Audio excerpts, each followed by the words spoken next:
സ്തോത്രയാഗം എന്നുള്ള ഒരു വിഷയത്തിൽ നിന്നാണ് നമ്മൾ ഇന്ന് ചിന്തിക്കുവാൻ പോകുന്നത്. സ്തോത്രയാഗം. ദൈവത്തിന് സ്തോത്രയാഗം അർപ്പിക്കേണ്ടതുണ്ട്. സ്തോത്രയാഗം എന്ന് പറഞ്ഞാൽ നന്ദിയാഗം അർപ്പിക്കേണ്ടതുണ്ട്. പ്രത്യേകിച്ചും ഈ ഒരു വർഷത്തിൻ്റെ അവസാനത്തെ ഞായറാഴ്ചയിൽ നമ്മളായിരിക്കുമ്പോൾ നമുക്ക് ഈ ഒരു വർഷത്തെ മുഴുവനും ഓർക്കാം. ഈ വർഷം മുഴുവനും കർത്താവ് നമ്മെ നടത്തി. മാത്രമല്ല, ഇത്രയും കാലം കർത്താവ് നമ്മെ നടത്തി എന്നുള്ളതിന് ദൈവത്തെ നന്ദിയോടുകൂടെ ഓർമ്മിക്കേണ്ടുന്ന ഒരു ടൈമിംഗ് ആണ് ഈ കാലഘട്ടം. ഈ വർഷത്തിൻ്റെ അവസാനത്തെ ഞായറാഴ്ച ദിവസത്തിൽ നമ്മളായിരിക്കുന്നു. കർത്താവ് നമ്മെ അതിന് ബലപ്പെടുത്തി. പല വിധമായ പ്രതിസന്ധികളിലൂടെ, പ്രയാസങ്ങളിലൂടെ നമ്മൾ കടന്നു പോയിട്ടുണ്ട്. ചില ജീവിതങ്ങളിൽ മരണനിഴലിൻ്റെ താഴ്വരകൾ തന്നെ വന്നിട്ടുണ്ട്. എന്നാൽ അതിൽ നിന്നെല്ലാം കർത്താവ് തൻ്റെ ജനത്തെ രക്ഷിച്ച് അത്ഭുതങ്ങൾ പ്രവർത്തിച്ച് കർത്താവ് നടത്തിയിരിക്കുന്നു. ആ കർത്താവിന് നന്ദിയുള്ള ഹൃദയത്തോടുകൂടെ നമുക്കായിരിക്കാം. പഴയ നിയമത്തിൽ നിന്ന് ചില ഭാഗങ്ങൾ നമുക്ക് നോക്കാം. ദൈവം മോശ മുഖാന്തരം ന്യായപ്രമാണത്തെ കൊടുത്തപ്പോൾ അവർക്കും സ്തോത്രയാഗം അർപ്പിക്കുവാൻ തക്കവണ്ണമുള്ള ചില നിർദ്ദേശങ്ങളെ കർത്താവ് കൊടുത്തു. ലേവ്യ പുസ്തകം 7-ാം അധ്യായം അതിൻ്റെ 11 മുതൽ 15 വരെയുള്ള വാക്യത്തിൽ നമുക്ക് കാണാം. ലേവ്യ പുസ്തകം 7-ാം അധ്യായം അതിൻ്റെ 11 മുതലുള്ള വാക്യത്തിൽ നമുക്ക് കാണാം. ഒന്ന് വായിക്കാമോ? கர்த்தருக்கு செலுத்துகிற சமாதான பலிகளின் பிரமாணம் என்னவென்றால், அதை ஸ்தோத்திரத்துக்காக செலுத்துவானானால் அவன் ஸ்தோத்திர பலியோடும் கூட எண்ணெயிலே பிசைந்த புளிப்பில்லா அதிரசங்களையும், எண்ணெய் பூசப்பட்ட புளிப்பில்லா அடைகளையும், எண்ணெயிலே பிசைந்த வறுக்கப்பட்ட மெல்லிய மாவினால் செய்த அதிரசங்களையும் படைக்க கடவன். அவைகளை படைக்கிறதும் அல்லாமல் புளித்த மாவினால் செய்த அப்பத்தையும் தன்னுடைய சமாதான பலியாகிய ஸ்தோத்திர பலியோட கூட படைக்க வேண்டும். அதை படைப்பு முழுவதிலும் அந்த படைப்பு முழுவதிலும் வகைக்கு ஒவ்வொன்றை எடுத்து கர்த்தருக்கு ஏறெடுத்து படைக்கும் பலியாக செலுத்துவானாக.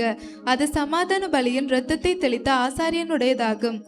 சமாதான பலியாகிய ஸ்தோத்திர பலியின் மாம்சமானது செலுத்தப்பட்ட அன்றைய தினமே புசிக்கப்பட வேண்டும். அதில் ஒன்றும் விடியற்காலம் மட்டும் வைக்கப்படலாகாது.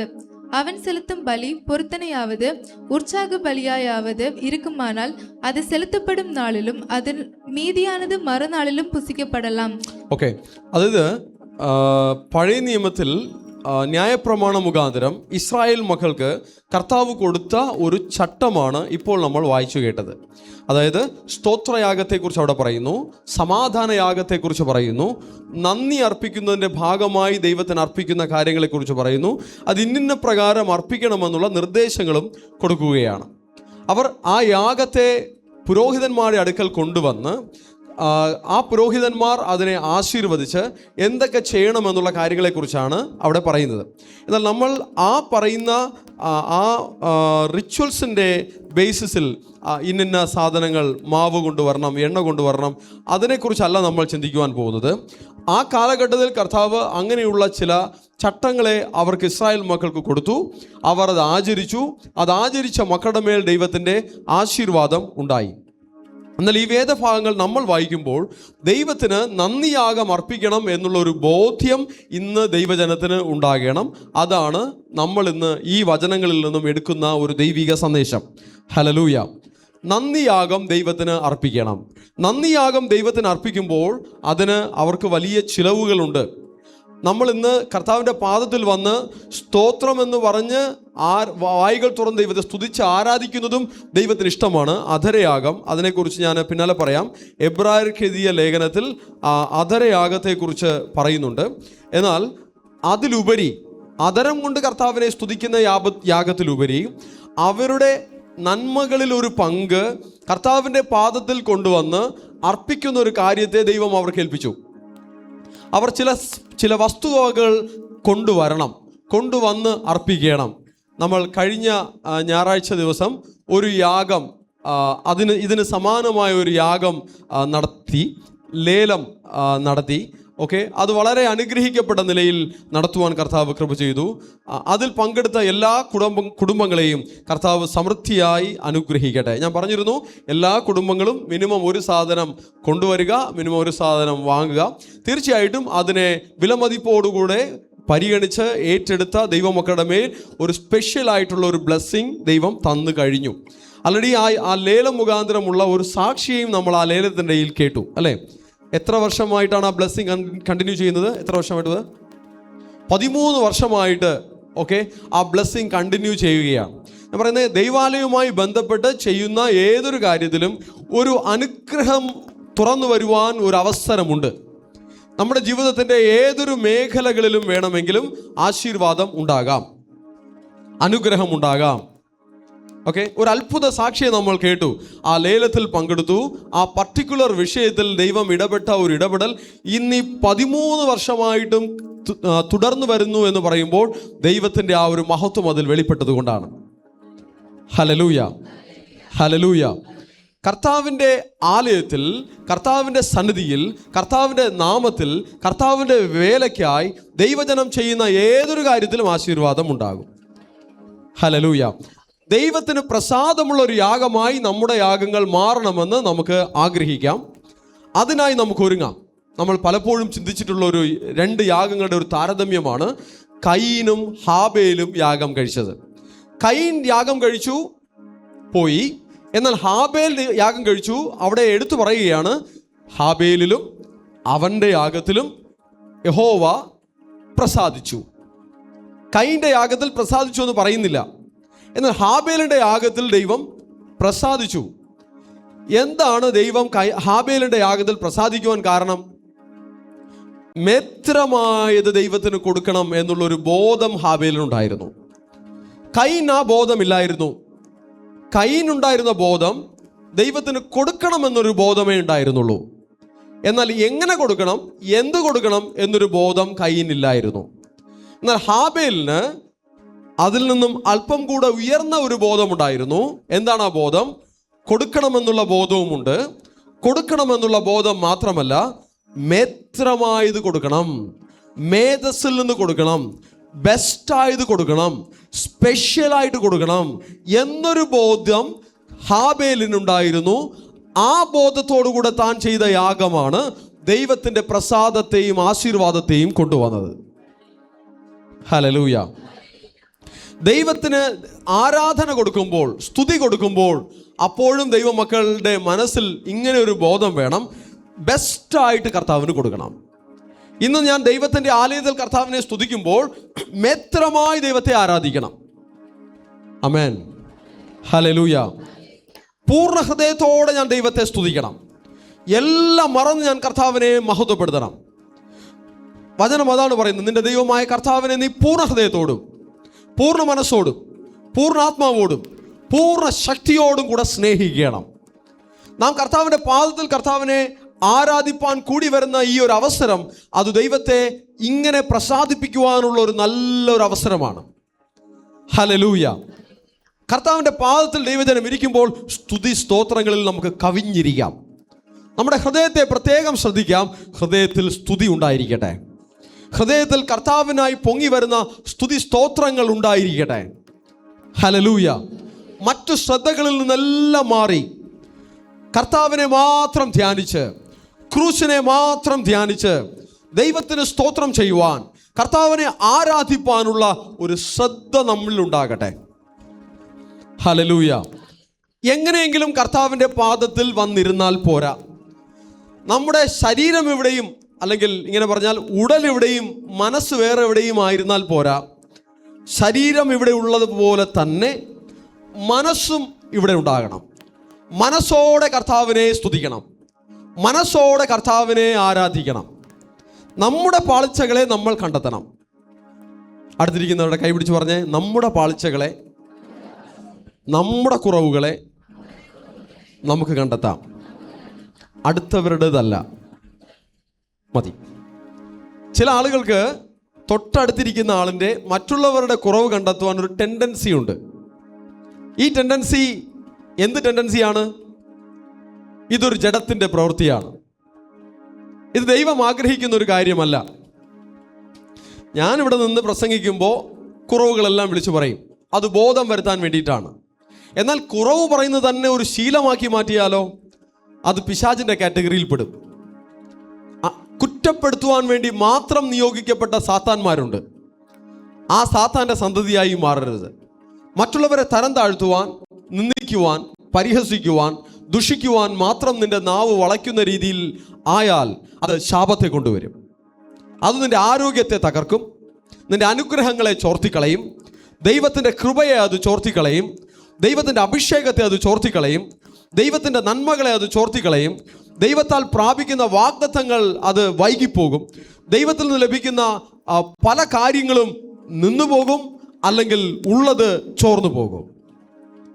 നമ്മെ വിശുദ്ധിയിൽ കാത്തു സൂക്ഷിക്കേണ്ടുന്ന ഒരു ഉത്തരവാദിത്വം നമുക്കുണ്ട്. എങ്ങനെയാണ് നമ്മെ വിശുദ്ധിയിൽ കാത്തു സൂക്ഷിപ്പാൻ കഴിയുക? ഈ തിരുവചനങ്ങളെ ശ്രദ്ധയോടെ കേട്ട് ഏറ്റെടുത്താൽ നമുക്ക് നമ്മെ വിശുദ്ധിയിൽ കാത്തു സൂക്ഷിപ്പാനായി കഴിയും. അടുത്തവരെന്ത് ചെയ്യുന്നു എന്നുള്ളത് വിട്ടേക്ക്. ആരെന്ത് ചെയ്താലും ശരി, എന്ത് ചെയ്തില്ലെങ്കിലും ശരി, ഞാൻ എൻ്റെ കർത്താവിനെ സ്തുതിക്കും. ആ ഒരു സമർപ്പണമുള്ള ഹൃദയത്തോടുകൂടെ കർത്താവിൻ്റെ പാദത്തിൽ നമുക്കായിരിക്കാം. ഓൺലൈനിലായിരിക്കുന്നവരും പല ദേശങ്ങളിലായിരിക്കുന്നവരും കർത്താവിനെ സ്തുതിക്കുന്ന സമയത്തെ ഒരു സ്പെഷ്യൽ മൊമെൻ്റായിട്ട് കണ്ടു തന്നെ, ഒരു സ്പെഷ്യൽ ടൈമിംഗ് ആയി കണ്ടു തന്നെ അത് വേർതിരിച്ചു വെച്ച് കർത്താവിനെ സ്തുതിപ്പാനായി നമുക്ക് കർത്താവിന് കൊടുക്കാം. ഹല്ലേലൂയ. ഒരുപക്ഷെ മറ്റു ജോലികളെല്ലാം ചെയ്തുകൊണ്ടിരിക്കുന്നതിനിടയിലും ഞാൻ കർത്താവിനെ സ്തുതിക്കുന്നു എന്ന രീതിയിൽ കവിഞ്ഞ് പകരം എല്ലാ ജോലികളും മാറ്റിവെച്ച് ഞാൻ ഈ സമയം കർത്താവിന് വേണ്ടി മാത്രം വേർതിരിക്കുന്നു എന്നുള്ളത് ദൈവത്തിന് കൊടുക്കുന്ന ഒരു സ്പെഷ്യൽ മൊമെൻ്റ് ആണ്. ഹല്ലേലൂയ. ആരാധിപ്പാൻ പല രീതിയിൽ നമുക്ക് ഒരുങ്ങാം. ഇവിടെ നേരിട്ട് വരുന്നവരുടെ കാര്യത്തിൽ നിങ്ങൾ യാത്ര ചെയ്ത് പല കാര്യങ്ങൾ മാറ്റിവെച്ച് വരുന്നു. അപ്പോഴും ഇനിയും എത്രത്തോളം നമ്മെ ഒരുക്കാൻ പറ്റുമോ അത്രത്തോളം ഒരുക്കാമെന്നുള്ളൊരു ചിന്ത നമുക്കുണ്ടാകട്ടെ. ഓൺലൈനിൽ പല ദേശങ്ങളിലായിരിക്കുന്നവർ നിങ്ങളും ഒരു പ്രിപ്പറേഷനോടുകൂടെ എങ്ങനെയൊക്കെ നിങ്ങളെ ശുദ്ധീകരിക്കാം, ശരീരത്തെ ശുദ്ധീകരിക്കാം, മനസ്സിനെ ശുദ്ധീകരിക്കാം, സ്തുതിച്ച് സ്തോത്രം ചെയ്ത് അതിനായി ഒരുങ്ങാം, ആരാധിച്ച് മഹത്വപ്പെടുത്തിയ ദൈവ സാന്നിധ്യത്താൽ ദൈവകൃപയാൽ നിറയുവാൻ നോക്കാം. അങ്ങനെ ആരാധിക്കുന്ന സമയത്തെ ഒരു സ്പെഷ്യൽ മൊമെൻ്റായി കണ്ടാൽ അത് മേത്തരമായ ഒരു യാഗമായി കർത്താവ് കൈക്കൊണ്ട് നമ്മുടെ ആരാധനകളിൽ, നമ്മുടെ യാഗങ്ങളിൽ ദൈവം പ്രസാദിക്കും. ഹല്ലേലൂയ. എല്ലാം ചെയ്യുന്നത് പോലെ അതിലൊരു പ്രവൃത്തിയായി മാത്രം ആരാധനയെ കാണരുത്. It's A special thing for the children of God. ഇത് ദൈവമക്കൾക്ക് ഒരു പ്രത്യേകതയുള്ള ഒരു കാര്യമാണ്. ഹല്ലേലൂയ. അതിലൊരു പ്രത്യേകതയുണ്ട്. ദൈവത്തെ സ്തുതിക്കുന്നതിനൊരു പ്രത്യേകത നമ്മൾ കൊടുക്കണം. പ്രത്യേകത ഉണ്ട് എന്നുള്ളതല്ല, നമ്മൾ ഓരോരുത്തരും ആ പ്രത്യേകത കൊടുക്കണം, ആ പ്രത്യേകത പ്രകടിപ്പിക്കണം, ആ പ്രത്യേകത കാണിക്കണം. കർത്താവിനെ സ്തുതിക്കുന്നതിൽ, കർത്താവിനെ മഹത്വപ്പെടുന്നതിൽ, വചനം ധ്യാനിക്കുന്നതിൽ, വചനം വായിക്കുന്നതിൽ, വചനം കേൾക്കുന്നതിൽ, വചനം സംസാരിക്കുന്നതിൽ ഒരു പ്രത്യേകത നാം കാണിക്കണം, പ്രത്യേകത നാം പ്രകടിപ്പിക്കണം. ഹല്ലേലൂയ. ദൈവത്തിൻ്റെ പ്രസാദം അത് നമ്മുടെ ജീവിതത്തിൽ കൊണ്ടുവരും. കൃപ പെരുകും, ദൈവ സാന്നിധ്യം പെരുകും, ദൈവമഹത്വം പെരുകും, പുതിയ വാഗ്ദത്തങ്ങൾ, പുതിയ ദൈവിക ആശീർവാദങ്ങൾ, പുതിയ കൃപകൾ നമ്മുടെ മേൽ ഇറങ്ങി വരുവാനിടയായി തീരും. ഹല്ലേലൂയ. എൻ്റെ അടുത്ത് ചോദിച്ചാൽ ഞാൻ ഇങ്ങനെ പറയും, ആരാധിക്കണമെന്ന ലക്ഷ്യമില്ലാത്ത മനസ്സോടുകൂടെ ദൈവാലയത്തിൽ, ദൈവസന്നിധിയിൽ വരരുതെന്ന് ഞാൻ പറയും. സ്റ്റൈല് കാണിക്കുവാനോ, മറ്റുള്ളവരുടെ കാര്യം അന്വേഷിക്കുവാനോ, അല്ലെങ്കിൽ ഒരു ഷോ ഓഫ് കാണിക്കുവാനോ, ഭക്തിയുടെ വേഷം കെട്ട് കാണിക്കുവാനോ, ഞാൻ വന്നില്ലെങ്കിൽ ആരെങ്കിലും എന്തെങ്കിലും ചോദിക്കും, ആരെങ്കിലും എന്തെങ്കിലും പറയും എന്നുള്ളത് കൊണ്ടോ, ആരെങ്കിലും നിർബന്ധിക്കുന്നത് കൊണ്ടോ ദൈവാലയത്തിൽ വരരുത്. യൂസ്ലെസ്. അതുകൊണ്ടൊരു പ്രയോജനമില്ല. സ്വയമേ ഒരു സമർപ്പണം ഉണ്ടാകണം. എനിക്ക് കർത്താവിനെ ആരാധിക്കണം. I want to worship God. എനിക്ക് കർത്താവിനെ സ്തുതിക്കണം. അങ്ങനെ ഒരു ചിന്ത ഓരോ ഉള്ളങ്ങളിലും ഉണ്ടാകട്ടെ. ഹല്ലേലൂയ. ദൈവത്തിൻ്റെ ഒരു സ്വഭാവത്തെക്കുറിച്ച് ഞാൻ പറയട്ടെ. ദൈവം ഒരിക്കലും നമ്മെ ഒരു കാര്യം നിർബന്ധിച്ച് ചെയ്യിപ്പിക്കുവാൻ ഇഷ്ടപ്പെടുന്നില്ല. സ്വന്തം ഇഷ്ടത്തോടുകൂടെ, സ്വന്തം ആഗ്രഹത്തോടുകൂടെ നമ്മൾ ഒരു കാര്യം ദൈവത്തിന് ചെയ്യണമെന്നുള്ളതാണ് ദൈവത്തിൻ്റെ ഇഷ്ടം. ഉദാഹരണത്തിന്, നമ്മൾ വിശുദ്ധിയിൽ ജീവിക്കണമെന്നുള്ളത് ദൈവത്തിൻ്റെ ഇഷ്ടമാണ്. ദൈവത്തിൻ്റെ ആലോചനകൾ കർത്താവ് അതിനു വേണ്ടി തരും. എന്നാൽ നമ്മെ അങ്ങനെ തന്നെ ആക്കിയെടുത്ത് കൊണ്ട് വരില്ല. നമ്മളൊരു സ്റ്റെപ്പ് വെക്കണം. നമ്മുടെ ബലഹീനതകളിൽ കർത്താവ് നമ്മെ താങ്ങും. നമ്മുടെ ഭാഗത്തുള്ള റോൾ എന്താണ് എന്നുള്ളത് കർത്താവ് നോക്കുന്നുണ്ട്. ഹല്ലേലൂയ. ഏദൻ തോട്ടത്തിൽ അവിടെ ഒരു വൃക്ഷമുണ്ട്. കർത്താവിന് പല പല പ്രിക്കോഷൻസ് അവിടെ ചെയ്യാമായിരുന്നു. അവരെ വിശുദ്ധിയിൽ കാത്തു സൂക്ഷിക്കണമെങ്കിൽ, ദൈവത്തിന് വേണമെങ്കിൽ ആ മരത്തെ അവിടെ നിന്ന് പിഴുതു മാറ്റാമായിരുന്നു. ശരിയല്ലേ? കറക്റ്റ്, ശരിയല്ലേ? അല്ലെങ്കിൽ ആ മരത്തിൽ ഫലം കായ്ക്കാതെ ആക്കാമായിരുന്നു. ഒരു അത്തിയെ നോക്കി കർത്താവ് പറയുകയാണ്, ഇനി നിന്നിൽ നിന്ന് ഒരു നാളും ഫലം കായ്ക്കാതിരിക്കട്ടെ. പറഞ്ഞാൽ അങ്ങനെ സംഭവിക്കോ? സംഭവിക്കില്ലേ? സംഭവിക്കും. ഈ കാര്യം ആ ഏത് തോട്ടത്തിലിരിക്കുന്ന ആ മരത്തെ നോക്കി പറഞ്ഞാൽ പോരായിരുന്നോ? അല്ലേ? അവിടെ ഒരു അവസരമുണ്ട്.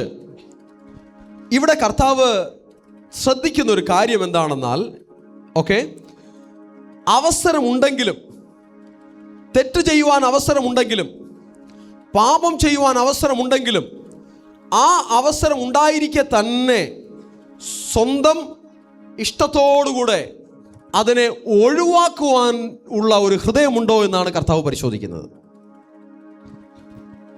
പാപം ചെയ്യുവാൻ, കുറ്റം ചെയ്യുവാൻ, ദോഷം ചെയ്യുവാൻ, തിന്മ പ്രവർത്തിക്കുവാൻ എല്ലാ അവസരങ്ങളും ഉള്ളപ്പോഴും ഒരു ദൈവ പൈതലിൽ നിന്ന് കർത്താവ് പ്രതീക്ഷിക്കുന്നത് അവസരം ഉള്ളപ്പോഴും അതിനെ ഒഴിവാക്കി അതിനെ ജയിക്കണമെന്നുള്ളതാണ് ദൈവം തൻ്റെ സൃഷ്ടികളിൽ ആഗ്രഹിക്കുന്നത്.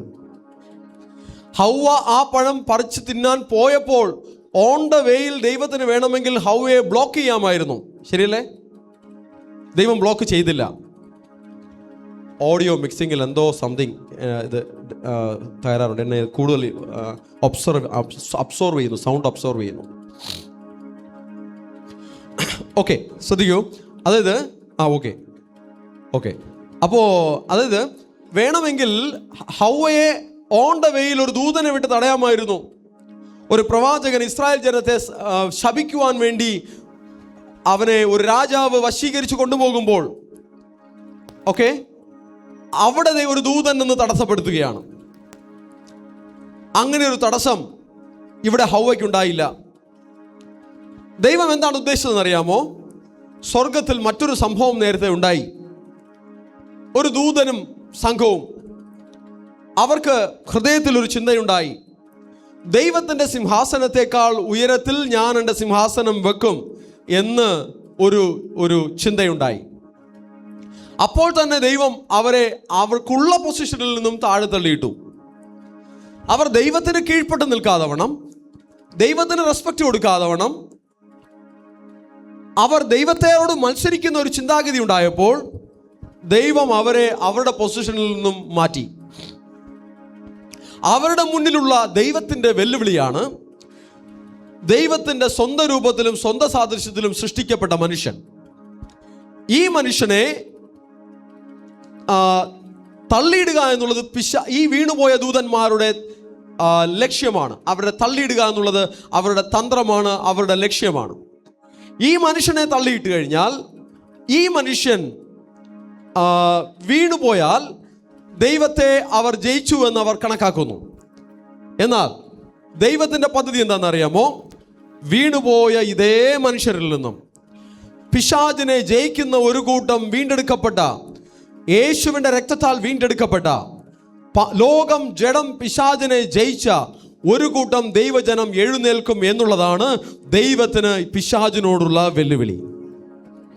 ഹല്ലേലൂയ. വെളിപ്പാട് പുസ്തകത്തിൽ കാണുന്നു, ഇവർ കുഞ്ഞാടിൻ്റെ രക്തത്താൽ തങ്ങളുടെ അങ്കിയെ വെളുപ്പിച്ചവർ. അങ്ങനെ യേശുവിൻ്റെ രക്തത്താലും സത്യവചനത്താലും തങ്ങളുടെ അങ്കിയെ വെളുപ്പിച്ചവർ, പിശാചിനെ ജയിച്ചവർ, ഒരു കൂട്ടം പേർ ഈ ദൈവത്തിൻ്റെ സൃഷ്ടികളിൽ നിന്നും എഴുന്നേൽക്കും. ആദമും ഹവ്വയും വീണുപോയെടുത്ത് നോഹ ജയിച്ചു. ആദമും ഹവ്വയും വീണുപോയെടുത്ത് അബ്രഹാം ജയിച്ചു. ആദമും ഹവ്വയും വീണുപോയെടുത്ത് ഏലിയാവ് ജയിച്ചു. ആദമും ഹവ്വയും വീണുപോയെടുത്ത് ഹാനോക്ക് ജയിച്ചു. ആദമും ഹവ്വയും വീണുപോയെടുത്ത് യേശു വേഷത്തിൽ മനുഷ്യനായി ഇറങ്ങി വന്ന് യേശുവ ജയിച്ചു. ഹല്ലേലൂയ. ദൈവ പൈതലേ, നിന്നെ നോക്കി സാത്താൻ്റെ ഒരു വെല്ലുവിളിയുണ്ട്. നീ സ്വന്തം ഇഷ്ടപ്രകാരം ദൈവത്തെ സ്തുതിക്കില്ല എന്നുള്ളതാണ് സാത്താൻ്റെ വെല്ലുവിളി. ആ വെല്ലുവിളി കറക്റ്റാണോ? ആരെങ്കിലും എപ്പോഴും ഇങ്ങനെ പ്രസ് ചെയ്യണം, എങ്കിൽ മാത്രമേ ഞാൻ ദൈവത്തെ സ്തുതിക്കുകയുള്ളൂ എന്ന ഒരു ആറ്റിറ്റ്യൂഡിൽ ദൈവജനം ഇരിക്കരുത്. ഞാൻ യഹോവയെ എല്ലാ കാലത്തും വാഴ്ത്തും. ദാവീദ് പറയുന്നത് പോലെ അവൻ്റെ സ്തുതി എപ്പോഴും എൻ്റെ നാവിന്മേലിരിക്കും. ഇങ്ങനെ ദാവീദിന് സ്വയം ഒരു ഉടമ്പടി ഉണ്ടായി. നമുക്കും ചില ഉടമ്പടികൾ നമ്മുടെ മേൽ ഉണ്ടാകട്ടെ. നാവിനോടൊരു ഉടമ്പടി ഉണ്ടാകട്ടെ, അധരത്തോടൊരു ഉടമ്പടി ഉണ്ടാകട്ടെ, വാക്കുകളിൽ ഒരു ഉടമ്പടി ഉണ്ടാകട്ടെ, കണ്ണുകളോടൊരു ഉടമ്പടി ഉണ്ടാകട്ടെ, കൈകളോട് കാലുകളോടൊരു ഉടമ്പടി ഉണ്ടാകട്ടെ. അരുതാത്തിടങ്ങളിൽ ഞാൻ പോകില്ല, അരുതാത്തത് ഞാൻ ചെയ്യില്ല, അരുതാത്തത് ഞാൻ നോക്കില്ല, അരുതാത്തത് ഞാൻ കേൾക്കില്ല, അരുതാത്തത് ഞാൻ ചിന്തിക്കില്ല. നമ്മുടെ ശരീരത്തിൻ്റെ അവയവങ്ങളോട് നമുക്കൊരു ഉടമ്പടി ഉണ്ടാകട്ടെ. ഹല്ലേലൂയ. നമ്മെ പ്രലോഭിപ്പിച്ച് വശീകരിച്ച് തള്ളിയിടുവാൻ ശ്രമിക്കുന്ന ഒരു പൈശാചിക പോരാട്ടം എല്ലാ ദൈവമക്കൾക്ക് വിരോധമായും തുടർച്ചയായി ഉണ്ടായിക്കൊണ്ടിരിക്കുമ്പോൾ ദൈവമക്കളെ, നമുക്ക് കുഞ്ഞാടിൻ്റെ രക്തത്താലും സത്യവചനത്താലും ഇതിനെല്ലാം ജയിപ്പാൻ കഴിയണം. ഹല്ലേലൂയ. സ്വന്തം ഇഷ്ടത്തോടെ, ആരും നിർബന്ധിക്കാതെ, ദോഷം ചെയ്യുവാൻ, കുറ്റം ചെയ്യുവാൻ, തെറ്റ് ചെയ്യുവാൻ എല്ലാ അവസരങ്ങളും ഉണ്ടായിരിക്കെ അത് ചെയ്യാതെ കർത്താവിനെ സ്നേഹിച്ച്, കർത്താവിനെ ബഹുമാനിച്ച്, കർത്താവിനോട് പറ്റിയിരിക്കുന്ന ഒരു കൂട്ടം ദൈവജനം ഈ ഭൂമിയിൽ നിന്നും എഴുന്നേൽക്കും എന്നുള്ളതാണ് ദൈവത്തിൻ്റെ ഉദ്ദേശം. അതാണ് കർത്താവ് നമ്മുടെ മേൽ വെച്ചിരിക്കുന്ന ഒരു വിശ്വാസം. Hallelujah, hallelujah. ലോകത്തെ ഞാൻ നോക്കുന്നില്ല, കഷ്ടനഷ്ടം ഓർക്കുന്നില്ല. ലോകത്തെ ഞാൻ ഓർക്കുന്നില്ല, കഷ്ടനഷ്ടം ഓർക്കുന്നില്ല. എപ്പോഴെൻ്റെ കർത്താവിനെ ഒന്നു കാണാൻ എന്നേ ഉള്ളൂ. എപ്പോഴെൻ്റെ കർത്താവിനെ ഒന്നു കാണാം എന്നേ ഉള്ളൂ. ദോഷമായിട്ടൊന്നും ദോഷമായി ഒന്നു എന്നോ എൻ്റെ കാതൽ ചെയ്യുകയില്ല. ദോഷമായി ഒന്നു എന്നോ എൻ്റെ കാതൽ ചെയ്യുകയില്ല. എന്നെ അവർ അടിച്ചാലും അവർ എന്നെ സ്നേഹിക്കുന്നു. എന്നെ അവർ അടിച്ചാലും അവർ എന്നെ സ്നേഹിക്കുന്നു. ദൈവം ആരെയും പാഴ്സലാക്കി പാക്ക് ചെയ്ത് സ്വർഗത്തിൽ കൊണ്ടുപോകില്ല. സ്വർഗത്തിൽ പോകണമെങ്കിൽ യാദർച്ഛികമായി ആരും സ്വർഗത്തിലെത്തില്ല. ദൈവരാജ്യത്തിൽ പോകണമെങ്കിൽ സ്വയമേ ചില സ്റ്റെപ്പുകൾ എടുത്തേ പറ്റൂ. ദൈവരാജ്യത്തിൽ സ്വമേധയാ എത്തുന്നവർ ആരെന്ന് ചോദിച്ചാൽ, പാപത്തെക്കുറിച്ചും നീതിയെക്കുറിച്ചും ബോധം വരാത്ത കൊച്ചു കുഞ്ഞുങ്ങൾ മാത്രമേ സ്വമേധയാ സ്വർഗത്തിലെത്തുകയുള്ളൂ. എന്നാൽ പാപത്തെക്കുറിച്ചും നീതിയെക്കുറിച്ചും ബോധമുള്ള മുതിർന്നവർ അവരുടെ ഭാഗത്തു നിന്നും ദൈവത്തോട് ചേർന്നിരിക്കുവാൻ അവർ സ്വയമേ എടുക്കുന്ന ചില നിലപാടുകൾ, ചില സ്റ്റെപ്പുകൾ, അതാണ് അവരെ ദൈവത്തിൻ്റെ അടുക്കലേക്ക് കൊണ്ടെത്തിക്കുന്നത്. ഹല്ലേലൂയ. നമ്മൾ എന്ത് സ്റ്റെപ്പ് എടുക്കുന്നു? നമുക്ക് എത്രത്തോളം ഇൻട്രസ്റ്റ് ഉണ്ട്, നമുക്ക് എത്രത്തോളം ദാഹമുണ്ട്, നമുക്ക് എത്രത്തോളം വാഞ്ചയുണ്ട്, എത്രത്തോളം ആഗ്രഹമുണ്ട് കർത്താവിനെ സ്തുതിക്കുവാൻ, കർത്താവിന് മഹത്വത്തെ കൊടുക്കുവാൻ, കർത്താവിനെ ആരാധിക്കുവാൻ, കർത്താവിനോട് ചേർന്നിരിക്കുവാൻ എത്രത്തോളം നമുക്ക് ഉത്സാഹമുണ്ടെന്നുള്ളത് കർത്താവ് നോക്കുകയാണ്. ഹല്ലേലൂയ. വചനം പറയുന്നു, നിങ്ങൾ എന്നോട് അടുത്തു വരുവിൻ, ഞാനും നിങ്ങളോട് അടുത്തു വരാം. അടുത്തു വരാൻ ശ്രമിക്കുന്നവരോട് കർത്താവ് അടുത്തു വരും. ദൈവത്തിന് ഇഷ്ടമുണ്ടെങ്കിൽ ദൈവത്തിനോട് അടുത്തു വരട്ടെ എന്ന് പറഞ്ഞിട്ട് സ്വന്തം വഴികളിൽ ജീവിക്കുന്നവരുടെ അടുക്കിലേക്ക് കർത്താവ് വരില്ല. കർത്താവ് നമ്മോട് അടുത്തു വരണമെങ്കിൽ നാം കർത്താവിനോട് അടുത്തു വരുവാൻ സ്റ്റെപ്സ് എടുക്കണം. കർത്താവിൻ്റെ സ്നേഹം കൂടുതലായി നാം ആസ്വദിക്കണമെങ്കിൽ നമ്മുടെ സ്നേഹത്തെ ദൈവത്തോട് പ്രകടിപ്പിക്കണം. ഹല്ലേലൂയ. എങ്ങനെ ദൈവത്തിൻ്റെ പ്രസാദത്തെ കൊണ്ടുവരാമെന്നുള്ളത് അതിനുള്ള സ്റ്റെപ്സ് നമ്മുടെ ഭാഗത്തുനിന്ന് ഉണ്ടാകണം. അപ്പോൾ എല്ലാ പ്രതികൂല സാഹചര്യങ്ങളിടയിലും ദൈവത്തെ സ്നേഹിക്കും എന്ന് തീരുമാനമുള്ള, കർത്താവിൻ്റെ വചനങ്ങൾ അനുസരിക്കും എന്ന് തീരുമാനമുള്ള, ഏത് ഇടർച്ചകളുടെ മധ്യത്തിലും ഞാൻ കർത്താവിനെ സ്തുതിക്കും എന്ന് തീരുമാനമുള്ള ദൈവ മക്കളെ കർത്താവ് തേടുകയാണ്. ദൈവത്തെ അന്വേഷിക്കുന്ന ബുദ്ധിമാന്മാരുണ്ടോ എന്ന് കാണുവാൻ ദൈവം സ്വർഗത്തിൽ നിന്ന് മനുഷ്യപുത്രന്മാരെ ഒക്കെയും നോക്കിക്കൊണ്ടേയിരിക്കുകയാണ്. ആ കണ്ണുകൾ ഈ ഭൂമിയിൽ ഊടാടി സഞ്ചരിക്കുമ്പോൾ നമ്മെ ആ കണ്ണുകളിൽ പെടട്ടെ. സ്തുതിക്കുന്നൊരു മകൻ, ആരാധിക്കുന്നൊരു മകൾ, വചനം ധ്യാനിക്കുന്നൊരു മകൻ, വചനത്തെ മാനിക്കുന്നൊരു മകൾ എന്ന് ദൈവത്തിൻ്റെ കണ്ണുകളിൽ നമ്മൾ പെടട്ടെ. സ്തുതിക്കുന്നൊരു ഹൃദയം നമുക്കുണ്ടാകട്ടെ. നന്ദി പറയുന്നൊരു ഹൃദയം നമുക്കുണ്ടാകട്ടെ. Hallelujah, hallelujah. எந்த காலத்திலும் எந்த நேரத்திலும் நன்றியால் உம்மை நான் துதிப்பேன். இயேசுவே உம்மை நான் துதிப்பேன், துதிப்பேன். எந்த வேளையிலும் துதிப்பேன். இயேசுவே உம்மை நான் துதிப்பேன், துதிப்பேன். எந்த வேளையிலும். സത്യമായി പറയാം. ആദിയും നീരേ, അന്തവും നീരേ, ജ്യോതിയും നീരേ. ആദിയും നീരേ, അന്തവും നീരേ, ജ്യോതിയും നീരേ, എൻ സ്വന്തവും നീരേ. எந்த காலத்திலும் எந்த நேரத்திலும் நன்றியால் உம்மை நான் துதிப்பேன். இயேசுவே உம்மை நான் எந்த வேளையிலும் துதிப்பேன். இயேசுவே உம்மை நான் துதிப்பேன், துதிப்பேன். எந்த வேளைയിലും തുതിപ്പേൻ.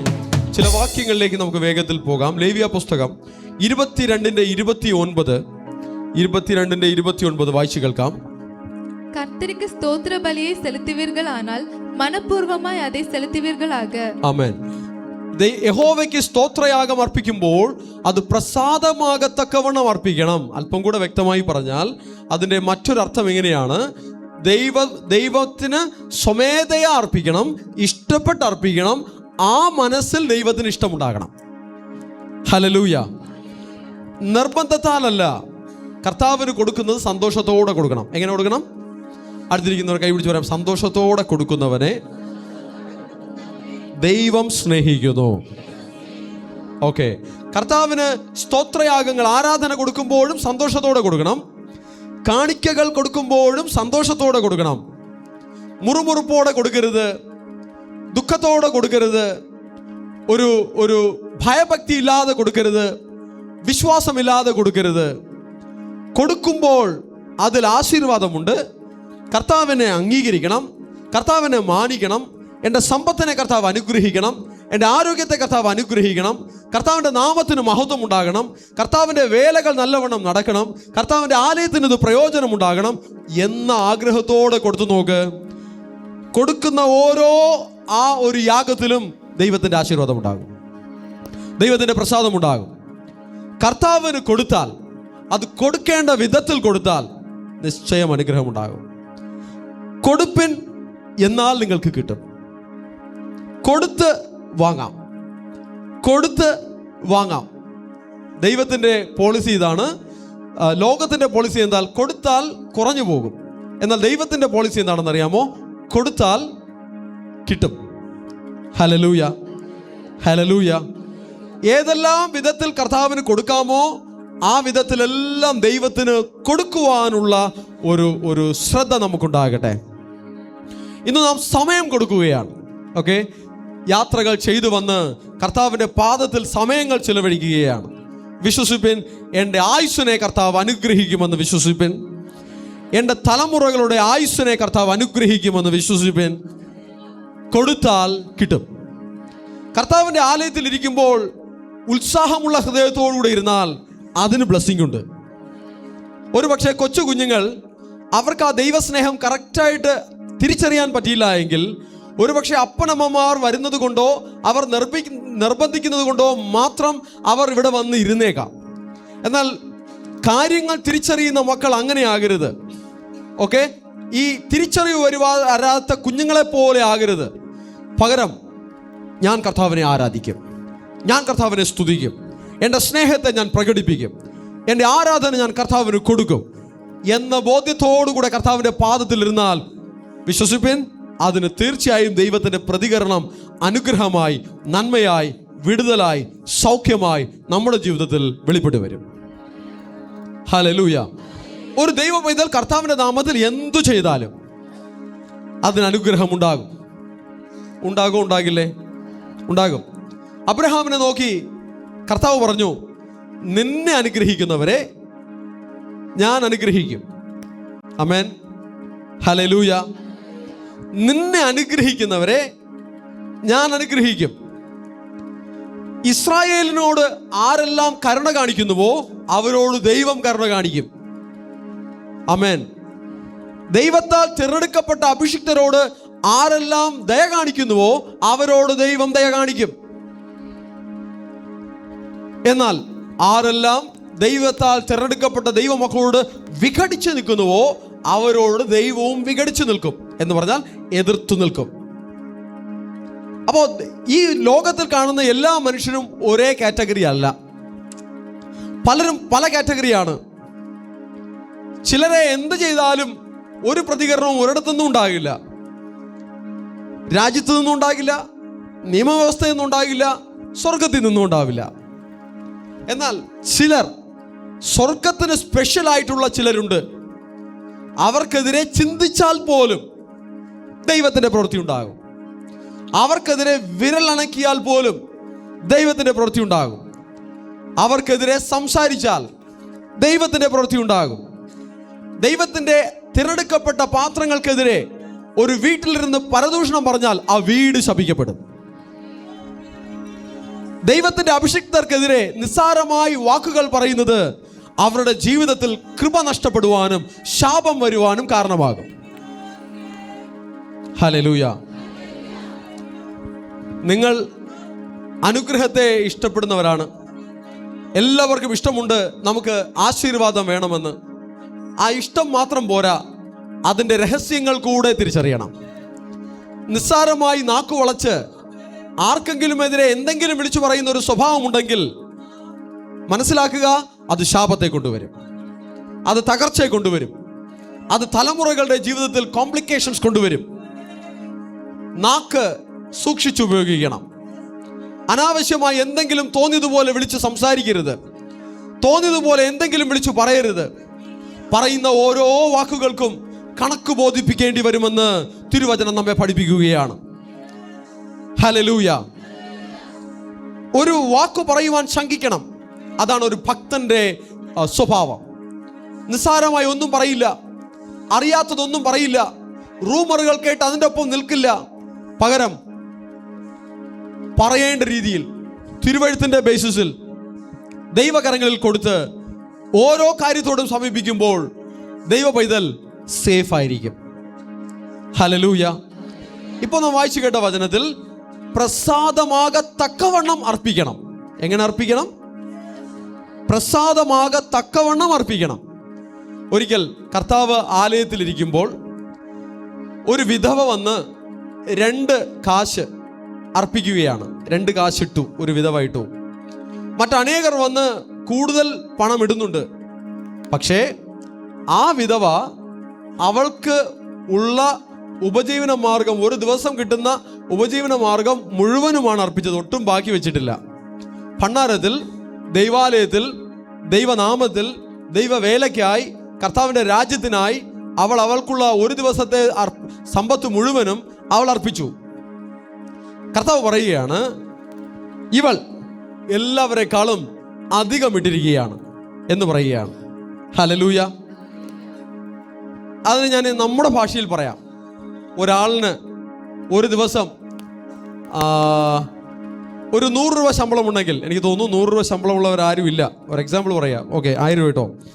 1000 രൂപ ശമ്പളം ഉണ്ടെങ്കിൽ അയാൾ വന്ന് 1000 രൂപയും ഇട്ടതുപോലെയാണ്. ആ ദിവസത്തെ ശമ്പളം മുഴുവനും കർത്താവിൻ്റെ നാമത്തിൽ കൊടുത്തതുപോലെയാണ് ആ വിധവ കർത്താവിൻ്റെ ആലയത്തിൽ ഇട്ടിരിക്കുന്നത്. എന്നാൽ ഒരു ദിവസം 10,000 രൂപ വരുമാനമുള്ളയാൾ വന്ന് 500 രൂപ ഇടുമ്പോൾ അത് പ്രസാദമില്ല. അല്ലെങ്കിൽ 2,000 ഇട്ടാലും അത് പ്രസാദമില്ല. പ്രസാദമില്ലെന്നല്ല, പ്രസാദമുണ്ട്. പക്ഷേ ഈ വിധവയോട് താരതമ്യം ചെയ്യുമ്പോൾ വിധവ ഇട്ടത് വലുതാണ്. അവൾക്കുള്ളതെല്ലാം ഇട്ടിരിക്കുകയാണ്. ഹല്ലേലൂയ, ഹല്ലേലൂയ. വിധവ 2 കാശിട്ടതും മറ്റ് സമ്പന്നർ അവർ അതിനേക്കാളും ഒരുപക്ഷെ 100 കാശിട്ടാലും ശരി, അവരുടെ വരുമാനം ചിലപ്പോൾ 1000 കാശായിരിക്കും. എന്നാൽ ആ 100 കാശ് ആ 1000 കാശിനേക്കാൾ കുറവാണ്. ഈ വിധവയോട് തുല്യമാകണമെങ്കിൽ 1000 കാശ് വരുമാനം മുഴുവനും അവർ ഇട്ടെങ്കിൽ മാത്രമേ ഈ വിധവ ഇട്ടതിന് തുല്യമാവുകയുള്ളൂ. അവരവർക്ക് ദൈവം തന്നതിനൊത്തവണ്ണം ദൈവത്തിന് കൊടുക്കണം.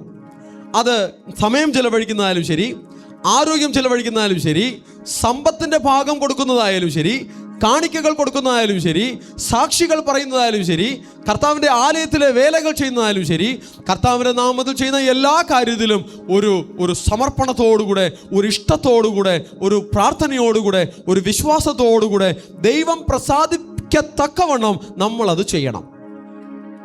ഹല്ലേലൂയ. ഈ ബോധം നമുക്കുണ്ടാകട്ടെ. കർത്താവിൻ്റെ നാമത്തിൽ ചെയ്യുന്നതിന് എനിക്ക് ആശീർവാദമുണ്ട്. കർത്താവിൻ്റെ നാമത്തിൽ ചെയ്യുന്നതിന് എനിക്ക് ജയമുണ്ട്. ഹല്ലേലൂയ. ഈ വർഷം മുഴുവനും കർത്താവ് നമ്മെ നടത്തി. പലവിധമായ പ്രതിസന്ധികളിൽ അകപ്പെട്ടു പോകാതവണ്ണം കർത്താവ് നമ്മെ രക്ഷിച്ചു. ആയുസ്സിന് ദോഷം തട്ടാതവണ്ണം കർത്താവ് പരിപാലിച്ചു. നന്ദിയുള്ള ഹൃദയത്തോടെ കർത്താവിന് സ്തോത്രം ചെയ്യണം. കർത്താവിന് നന്ദി പറയണം. എങ്ങനെയൊക്കെ കർത്താവിന് നന്ദി പറയാമോ അങ്ങനെയൊക്കെ കർത്താവിന് നന്ദി പറയണം. അടുത്ത വാക്യത്തിലേക്ക് പോകാം. സങ്കീർത്തനം 50-ാം സങ്കീർത്തനം 14-15 വാക്യങ്ങൾ.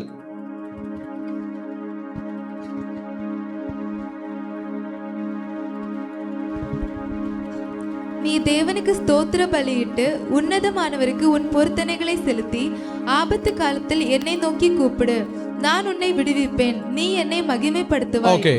ഓക്കെ ആ 14 ഒന്നുകൂടെ എടുത്തത്. ദൈവത്തിന് സ്തോത്രയാഗം അർപ്പിക്കുക, അത്യുന്നതന് നിന്റെ നേർച്ചകളെ കഴിക്കാം.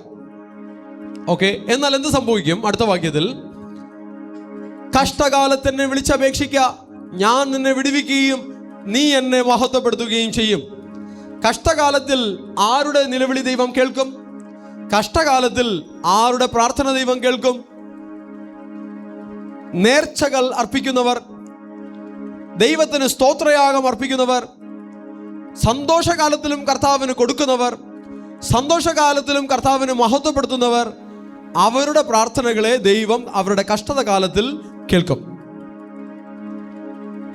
എല്ലായ്പ്പോഴും ഇങ്ങനെയെന്നല്ല, അനേകം പ്രാർത്ഥന കേൾക്കുന്ന വിധങ്ങളിൽ അതിൻ്റെ ഒരു കാര്യത്തെക്കുറിച്ചാണ് ഇവിടെ പറയുന്നത്. പല കാര്യങ്ങൾ കൊണ്ട് ദൈവം പ്രാർത്ഥന കേൾക്കുന്നു.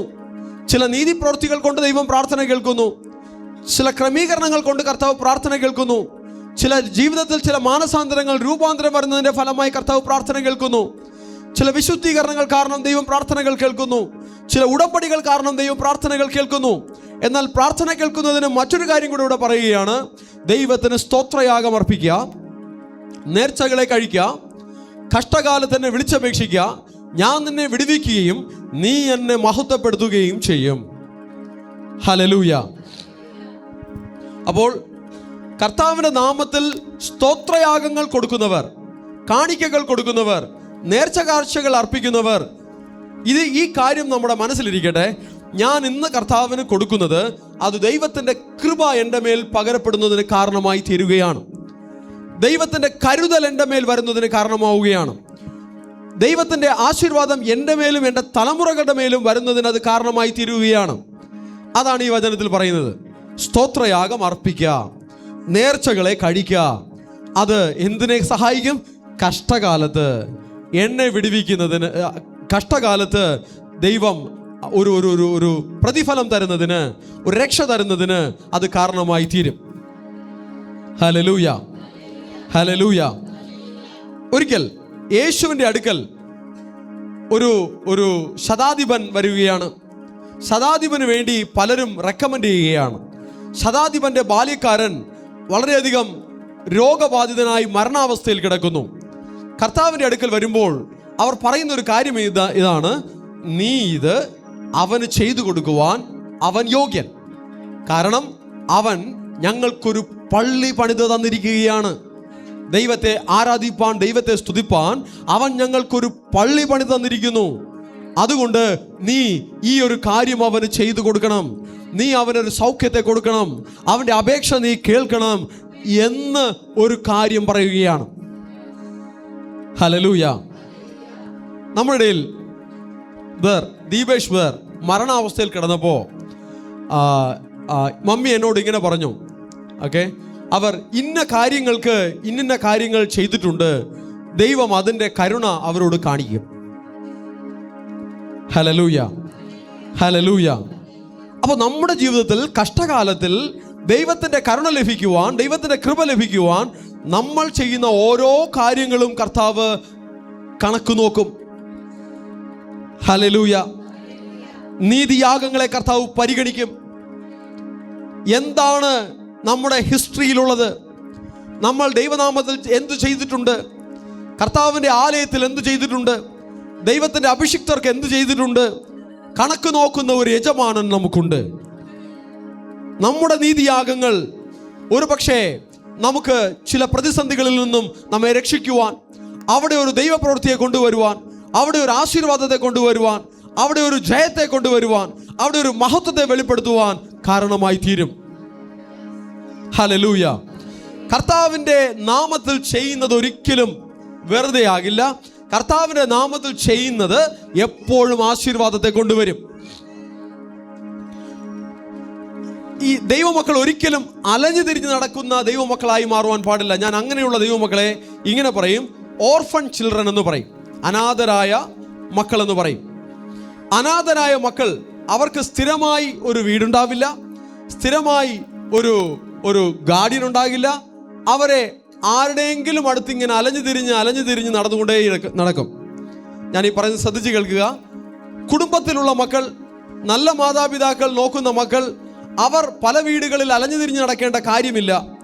അവർക്ക് ആവശ്യമുള്ളതെല്ലാം ആ വീട്ടിൽ നിന്ന് കിട്ടും. ഹല്ലേലൂയ. സ്പിരിച്വൽ സോഷ്യൽ വർക്ക് ചെയ്യുന്ന ചില ദൈവദാസന്മാരുണ്ട്. അവരാണ് ഇങ്ങനെയുള്ള അലഞ്ഞു തിരിഞ്ഞ് നടക്കുന്ന മക്കൾക്കൊരു സഹായം, അവർക്കൊരു മുതൽക്കൂട്ട്. എന്നാൽ ഈ ആത്മീയതയിലെ അനാഥത്വം മാറേണ്ടതുണ്ട്. ഇങ്ങനെ അലഞ്ഞു തിരിഞ്ഞ് നടക്കുന്ന അവസ്ഥയിലല്ല. ഒരിക്കൽ കുറച്ചു കാലം ഇന്ന ആരാധനയ്ക്ക് പോകും, കുറച്ചു കാലം ഇന്ന ആരാധനയ്ക്ക് പോകും, കുറച്ചു കാലം മറ്റൊരു ആരാധനയ്ക്ക് പോകും. ഇങ്ങനെ ഒരു അനാഥത്വം, ഇങ്ങനെ ഒരു അലഞ്ഞു തിരിഞ്ഞ് നടത്തം, അതൊരിക്കലും ദൈവസഭയിൽ കർത്താവ് വെച്ചിട്ടില്ല. ഏലിയാവ് എലീശയുടെ മേൽ ദൈവനിയോഗ പ്രകാരം ഒരു പുതപ്പിനെ ഇട്ടു, അഭിഷേകം ചെയ്തു. എന്തായിട്ട് അഭിഷേകം ചെയ്തു? പ്രവാചകനായി അഭിഷേകം ചെയ്തു. എലീശ ഒരിക്കലും അടുത്ത പ്രവാചകൻ എന്ന് പറഞ്ഞ് ആരുടെ അടുത്തും പോയി അലഞ്ഞു തിരിഞ്ഞ് നടന്നില്ല.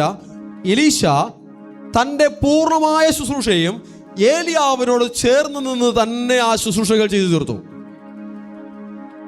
ഓക്കെ, പല അഭിഷിക്തന്മാർ, പല പ്രവാചകന്മാർ, പല ദൈവദാസന്മാർ നമ്മുടെ ചുറ്റുപാടും ഉണ്ടായിരിക്കും. എന്നാൽ എല്ലാവരെയും ദൈവം എല്ലാവർക്കും വേണ്ടി വെച്ചിട്ടില്ല. ഇങ്ങനെ പല സ്ഥലങ്ങളിലും അലഞ്ഞു തിരിഞ്ഞ് നടക്കുന്നവർക്ക് സ്പെസിഫിക് ആയിട്ടുള്ള ഒരു ഡീപ്പ് ലെവൽ ഗ്രേസിലേക്ക്, ഡീപ്പ് ലെവൽ ബ്ലെസ്സിങ്സിലേക്ക് പോകാൻ പറ്റില്ല. സർഫസ് ലെവലിൽ, ഉപരിതലത്തിൽ ചില കാര്യങ്ങൾ അവർക്ക് കിട്ടിയേക്കും.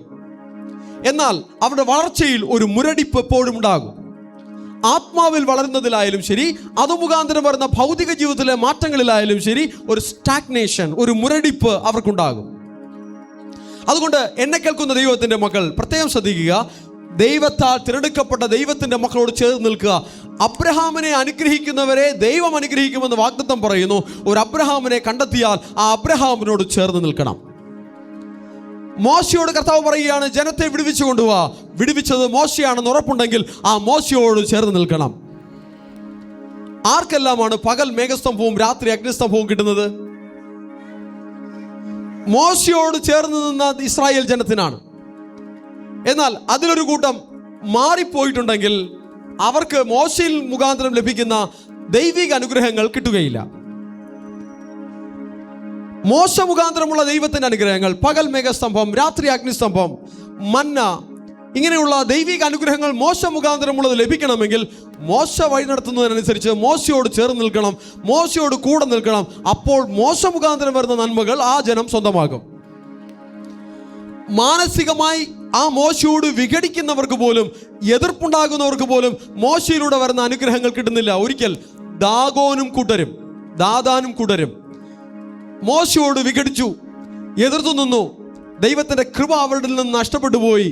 ഭൂമി പോലും അവർക്കെതിരായി. ഭൂമി വായി പിളർന്ന് അവരെ വിഴുങ്ങിക്കളഞ്ഞു. അനുഗ്രഹിക്കപ്പെട്ട ദൈവത്തിന്റെ അഭിഷിക്തരെ തിരിച്ചറിഞ്ഞാൽ അവരോട് ചേർന്ന് നിൽക്കണം. അവരോടും മറ്റവരോടും ചേർന്ന് നിന്നാൽ അവരിലുള്ള നന്മ പൂർണ്ണമായും കിട്ടില്ല. ആരോട് ചേർന്ന് നിൽക്കുന്നുവോ അവർ മുഖാന്തരമുള്ള ദൈവത്തിന്റെ കൃപയായിരിക്കും ആ ജനത്തിന്റെ മേൽ വരിക. പത്രോസിനോട് കർത്താവ് പറയാണ്, എൻ്റെ ആടുകളെ മേയ്ക്കാം. പത്രോസിന്റെ കയ്യിൽ നൽകപ്പെട്ടിരിക്കുന്ന ആടുകൾ പത്രോസിന് കൂടെ നിന്നാൽ പത്രോസ് മുഖാന്തരമുള്ള നന്മകൾ ആ ആടുകളുടെ മേൽ വരും. ആ ആടുകൾ യോഹന്നാന്റെ കൂടെ നിൽക്കരുത്. ആ ആടുകൾ പൗലോസിന്റെ കൂടെ നിൽക്കരുത്. ആ ആടുകൾ പത്രോസിന്റെ കൂടെ തന്നെ നിൽക്കണം. പത്രോസ് നടത്തുന്ന വഴികളിൽ ആ ആടുകൾ നടക്കാൻ ദൈവം നിയമിക്കപ്പെട്ടിരിക്കുകയാണ്. ഞാൻ ഈ പറയുന്നത്, ഭൂമിയിലെ സഭയ്ക്ക് ഒരു ചിട്ടയെ ദൈവം വെച്ചിട്ടുണ്ട്. വചനം പറയുന്നു, ഞാൻ എൻ്റെ സഭയെ പണിയും, പാതാള ഗോപുരങ്ങൾ ജയിക്കയില്ല. ദൈവം പണിയുന്ന സഭയ്ക്ക് ഒരു സിസ്റ്റമുണ്ട്. ആ സിസ്റ്റത്തിൽ നിൽക്കുന്നവർക്കാണ് അവർ സ്തോത്രയാഗം അർപ്പിക്കുമ്പോൾ ആശീർവാദങ്ങൾ ഉണ്ടാകും, വചനങ്ങൾ അനുസരിക്കുമ്പോൾ വിടുതലുണ്ടാകും, വചനങ്ങൾ അനുസരിക്കുമ്പോൾ ജയമുണ്ടാകും. ഈ വചനപ്രകാരമുള്ള എല്ലാ നന്മകളും ആ ദൈവത്തിൻ്റെ സിസ്റ്റത്തിൽ വന്നവർക്ക് പരിപൂർണമായും ലഭിക്കും. ഹല്ലേലൂയ. വചനത്തിൽ പറഞ്ഞിരിക്കുന്ന എല്ലാ വാഗ്ദത്തങ്ങൾക്കും ചില കണ്ടീഷൻസ് ഉണ്ട്. ആ കണ്ടീഷൻസ് ഫുൾഫിൽ ചെയ്യുമ്പോൾ, ആ നിബന്ധനകൾ ഫുൾഫിൽ ചെയ്യുമ്പോൾ ആ വാഗ്ദത്തങ്ങൾ വളരെ ഈസിയായി നമ്മുടെ മേൽ വന്നിറങ്ങും. ഹല്ലേലൂയ. നമ്മുടെ വീട് ഏതാണ്, നമ്മുടെ കുടുംബം ഏതാണ്, ഞാൻ പറയുന്ന ആത്മീയാർത്ഥത്തിലാണ്. അല്ലെങ്കിൽ നമ്മുടെ ആടെന്ന നിലയിൽ നമ്മുടെ തൊഴുത്ത് ഏതാണ്, നമ്മൾ ഏത് കൂട്ടത്തിലാണ് നിൽക്കേണ്ടത് എന്നുള്ളത് ആദ്യം ഫിക്സ് ചെയ്യണം. അങ്ങോട്ടും ഇങ്ങോട്ടും അലഞ്ഞു തിരിഞ്ഞ് നടക്കുന്ന ഒരു രീതി ഉണ്ടായിരുന്നു. ഞാൻ ഇവിടുത്തെ ജനത്തിന് വേണ്ടിയിട്ടല്ല പറയുന്നത്. ഓൺലൈനിൽ പല ആളുകൾ ഈ മെസ്സേജുകൾ കേൾക്കുന്നുണ്ട്. നിങ്ങൾക്ക് വേണ്ടിയിട്ടാണ് പറയുന്നത്. കുറച്ച് സമയം ഈ ആരാധന, കുറച്ച് സമയം ആ ആരാധന, ഇങ്ങനെ അലഞ്ഞു തിരിഞ്ഞ് നടക്കുന്ന രീതി ഉണ്ടാകരുത്. ദൈവത്തിൻ്റെ അഭിഷിക്തരെ തിരിച്ചറിഞ്ഞുവെങ്കിൽ അവരോട് ചേർന്ന് നിൽക്ക്. അവരോട് ചേർന്ന് നിന്ന് ദൈവത്തെ സ്തുതിക്ക്. അലഞ്ഞു തിരിഞ്ഞ് നടക്കുന്ന ആത്മീക അനാഥരായി മാറരുത്. ദൈവമക്കളോട് ചേർന്ന് നിന്ന് കർത്താവിന് ഫലം കായ്ക്കുവാൻ, ആത്മീകമായി വളർന്ന് പന്തലിക്കുവാൻ കാരണമായി തീരട്ടെ. ഹല്ലേലൂയ. ഒരിക്കൽ നമ്മുടെ ദേശത്ത് ഒരു ദൈവദാസൻ വന്നപ്പോൾ നമ്മുടെ കൂട്ടായ്മയിൽ നിന്നും ചില കുടുംബങ്ങൾ എല്ലാവരും അവരുടെ പിന്നാലെ പോയി. എന്ന് പറഞ്ഞാൽ ഇക്കരെ പച്ച അക്കരെ പച്ച ആ ഒരു അനുഭവമാണ്. ഇവിടെ നിൽക്കുമ്പോൾ തോന്നുന്നു അപ്പുറത്ത് ചാടാമെന്ന്, അവിടെ നിൽക്കുമ്പോൾ തോന്നുന്നു ഇപ്പുറത്ത് ചാടാമെന്ന്. സോ ഈ രീതിയിലുള്ള ഒരു ഫിക്സേഷൻ ഇല്ലാത്ത ചില ആളുകൾ അവിടെ കൂടെ പോയി. ആ ദൈവദാസൻ എന്ത് സംഭവിച്ചു? കുറച്ചു കാലം കഴിഞ്ഞപ്പോൾ അദ്ദേഹം മറ്റൊരു പിന്മാറ്റത്തിലേക്ക് പോയി. ആ ദൈവദാസനോടൊപ്പം നിന്ന ആളുകളെല്ലാം കൺഫ്യൂഷനിലായി. അപ്പോൾ ആ ദൈവദാസൻ പറഞ്ഞു, നിങ്ങളെല്ലാവരും നിങ്ങളുടെ മാതൃസഭയിലേക്ക് തിരിച്ചു പൊക്കോളൂ എന്ന് പറഞ്ഞു. അവിടെ മാതൃസഭകൾ ഏതാണ്? അവർ ആത്മീയതയില്ലാത്ത, വിടുതലില്ലാത്ത പാരമ്പര്യ സഭകളായിരുന്നു. ഇപ്പോൾ ഇങ്ങോട്ടും വരാൻ പറ്റാതെ അവർ ഈ ഒരിടവും പോകാൻ പറ്റാതെ കടലിൻ്റെ നടുക്കായി പോയ അവസ്ഥയിലായിപ്പോയി. അതുകൊണ്ട് ഞാൻ പറയുന്നത്, കർത്താവ് നമ്മെ നിർത്തിയിരിക്കുന്ന സ്ഥലത്ത് കൂടെ നിൽക്കണം. നമുക്ക് തന്നിരിക്കുന്ന ദൈവത്തിൻ്റെ അഭിഷിക്തർ ദൈവകൃപയിൽ നിൽക്കുന്നിടത്തോളം അവരുടെ കൂടെ നിൽക്കണം. ഹല്ലേലൂയ. അക്കരെ പച്ച കണ്ട് അപ്പോൾ കാണുന്നവനെ അപ്പ എന്ന് വിളിക്കുന്ന ഒരു രീതിയിൽ അങ്ങനെ ചാടി പോകുന്നത് ദൈവസഭയ്ക്കോ ദൈവജനത്തിനോ ദൈവത്തിൻ്റെ ആടുകൾക്കോ യോജിച്ചതല്ല, ഉചിതമല്ല. ഹല്ലേലൂയ. എവിടെ വിടുതലുണ്ട്, എവിടെ ജയമുണ്ട്, എവിടെ ദൈവസാന്നിധ്യം വ്യാപരിക്കുന്നു, ആ ഒരു വിടുതലിലേക്ക് നമ്മൾ നയിക്കപ്പെട്ടുവെങ്കിൽ ആ കൂട്ടായ്മയിൽ ചേർന്ന് നിന്ന് കർത്താവിനെ സ്തുതിച്ച് മഹത്വപ്പെടുത്തി നന്മകൾ എടുക്കുവാണ്ടൊക്കെ, ആത്മാവിൽ ബലപ്പെട്ട് മുന്നേറുവാണ്ടൊക്കെ ഒരു ഉറപ്പുള്ള ഹൃദയം നമുക്ക് വേണം. എങ്കിൽ മാത്രമേ ഈ വചനം ധ്യാനിക്കുന്നത് കൊണ്ടോ നമ്മൾ കേൾക്കുന്ന ആ ആത്മീക രഹസ്യങ്ങൾ കൊണ്ടോ നമുക്ക് പ്രയോജനം ഉണ്ടാവുകയുള്ളൂ. ഹല്ലേലൂയ. ചിലർ വിചാരിക്കുന്നു ഇതൊരു മെക്കാനിക്കൽ പ്രോസസ് ആണെന്ന്. അല്ല, ആത്മീകത, ദൈവത്തിൻ്റെ ഈ സ്പിരിച്വാലിറ്റി ഇതൊരു മെക്കാനിക്കൽ പ്രോസസ് അല്ല. ദൈവത്തിനൊരു സിസ്റ്റമുണ്ട്, ദൈവത്തിനൊരു സംവിധാനമുണ്ട്. ആ സിസ്റ്റത്തിൽ, ആ ട്രാക്കിൽ നിൽക്കുന്നവർക്ക് മാത്രമേ അതിൻ്റെ പൂർണ്ണതയിലേക്ക് വരാൻ കഴിയുകയുള്ളൂ. കർത്താവ് നമ്മെ സ്പിരിച്വാലിറ്റിയുടെ, ആത്മീയതയുടെ, അല്ലെങ്കിൽ ദൈവമഹത്വത്തിൻ്റെ പൂർണ്ണതയിലേക്ക് കർത്താവ് നമ്മെ നടത്തിക്കൊണ്ടിരിക്കുകയാണ്. ദൈവമക്കൾക്ക് അത് തിരിച്ചറിയാൻ സാധിക്കും. ഓക്കെ, സ്തോത്രയാഗങ്ങൾ അർപ്പിക്കുന്നവനെ കഷ്ടകാലത്ത് അവൻ വിളിച്ചപേക്ഷിക്കുമ്പോൾ ദൈവം അവന് ഉത്തരം നൽകുന്നുണ്ട്. ഹല്ലേലൂയ. 107 സങ്കീർത്തനം അതിന് 21, 22 വാക്യങ്ങൾ നമുക്ക് നോക്കാം. அவர்கள் கர்த்தரை அவருடைய கிருபையின் நிமித்தமும் மனுபுத்திரருக்கு அவர் செய்கிற அதிசயங்களின் நிமித்தமும் துதித்து ஸ்தோத்திர பலிகளை செலுத்தி அவருடைய கிரியைகளை ஆனந்த சத்தத்தோடு விவரிப்பார்களாக. ഓക്കെ, അവർ സ്തോത്രയാഗങ്ങളെ കഴിക്കുകയും അവർ യഹോവയെ അവന്റെ നന്മയെ ചൊല്ലിയും മനുഷ്യപുത്രന്മാർ ചെയ്ത അത്ഭുതങ്ങളെ ചൊല്ലിയും സ്തുതിക്കട്ടെ.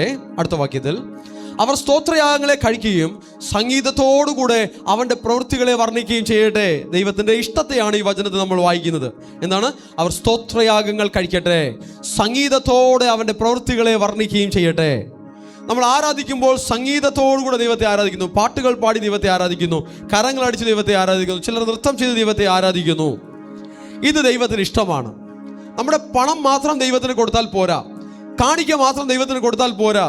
കർത്താവിൻ്റെ ആലയത്തിൽ കൂടി വന്ന് ആരാധിക്കുമ്പോൾ നമ്മൾ സ്തോത്രയാഗങ്ങൾ, അധരയാഗങ്ങൾ ദൈവത്തിന് അർപ്പിക്കണം. വായികൾ തുറന്ന് ദൈവത്തെ സ്തുതിക്കുവാൻ ഒരു മടിയും കാണിക്കരുത്. ഹല്ലേലൂയ. നമ്മുടെ വായിൽ നിന്നും സ്തുതി സ്തോത്രങ്ങൾ പുറപ്പെട്ടു വരട്ടെ.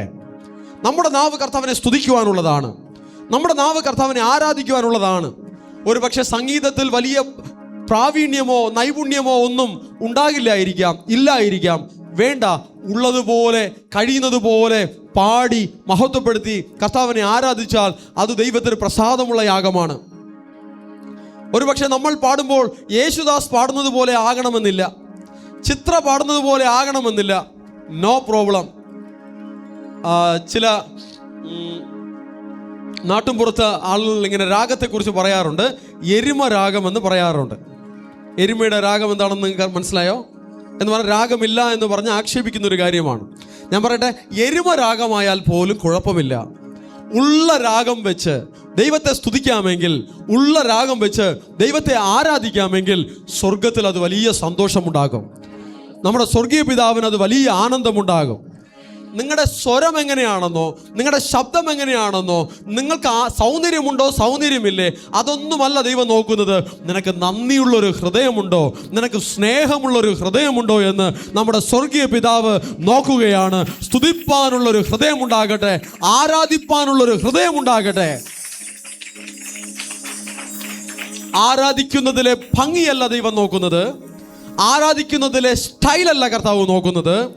ആരാധിക്കുവാനുള്ള സ്നേഹമുണ്ടോ, ശ്രദ്ധയുണ്ടോ, സമർപ്പണമുണ്ടോ, ഭയഭക്തിയുണ്ടോ എന്ന് കർത്താവ് നോക്കുകയാണ്. ഹല്ലേലൂയ. അതുകൊണ്ട് എനിക്ക് രാഗമില്ല, അതുകൊണ്ട് ഞാൻ വായി തുറക്കുന്നില്ല എന്ന് പറയരുത്. രാഗമില്ലെങ്കിലും താളമില്ലെങ്കിലും വായി തുറക്കണം. ചില ആളുകളുണ്ട്, താളം 1 2 3 4 എന്ന് താളമിടുന്നതിനിടയിൽ അവര് ഈ 1 2 3 4 പറയുന്നതിനിടയിൽ അവർ 6 7 8 കൂടെ അടിച്ചു കഴിഞ്ഞിരിക്കും. അല്ലെങ്കിൽ എല്ലാവരും 1 2 3 4 പറയുന്ന സമയത്ത് ഇവർ 1 2 3 വരെ മാത്രമേ പറയുള്ളൂ. ഈ ലെവലിൽ താളപ്പശകളുള്ള ആളുകൾ പോലും ഉണ്ടായിരിക്കാം. No problem. പക്ഷേ ഉള്ള താളം കൊണ്ട് കർത്താവിനെ സ്തുതിക്കണം, ഉള്ള രാഗം കൊണ്ട് കർത്താവിനെ മഹത്വപ്പെടുത്തണം, ഉള്ള ആരോഗ്യം കൊണ്ട് കർത്താവിന് നന്ദി അർപ്പിക്കണം. നന്ദി അർപ്പിക്കുവാൻ, സ്തോത്രം ചെയ്യുവാൻ ഒരു മടിയും കാണിക്കരുത്. മറ്റുള്ളവർ പാടുന്നത് പോലെ നമുക്ക് പാടുവാൻ കഴിഞ്ഞെന്ന് വരില്ല. മറ്റുള്ളവർക്കുള്ളതുപോലെ സംഗീതത്തിൻ്റെ പ്രാവീണ്യം നമുക്ക് ഉണ്ടാകണമെന്നില്ല. പ്രശ്നമില്ല. ഉള്ളത് കൊണ്ട് ദൈവത്തെ ആരാധിക്കുക, ദൈവം തന്ന താലന്ത് കൊണ്ട് ദൈവത്തെ സ്തുതിക്കുക. കർത്താവിൻ്റെ ആശീർവാദം ഉണ്ടാകട്ടെ. എന്തുണ്ടെങ്കിലും എന്തില്ലെങ്കിലും ഉണ്ടാകേണ്ടത് ഒന്നേ ഉള്ളൂ, സ്നേഹമുള്ളൊരു ഹൃദയം വേണം, താഴ്മയുള്ളൊരു ഹൃദയം വേണം, ഭയഭക്തിയുള്ളൊരു ഹൃദയം വേണം. ആമേൻ. ദൈവ ഭയമുള്ളൊരു ഉള്ളം വേണം. അതാണ് ദൈവത്തെ ആരാധിക്കുവാൻ, സ്തുതിക്കുവാൻ ഉണ്ടാകേണ്ടത്. ഹല്ലേലൂയ.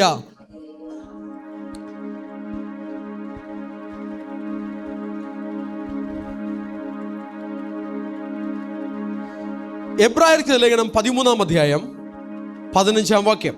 എബ്രായർ 13:15.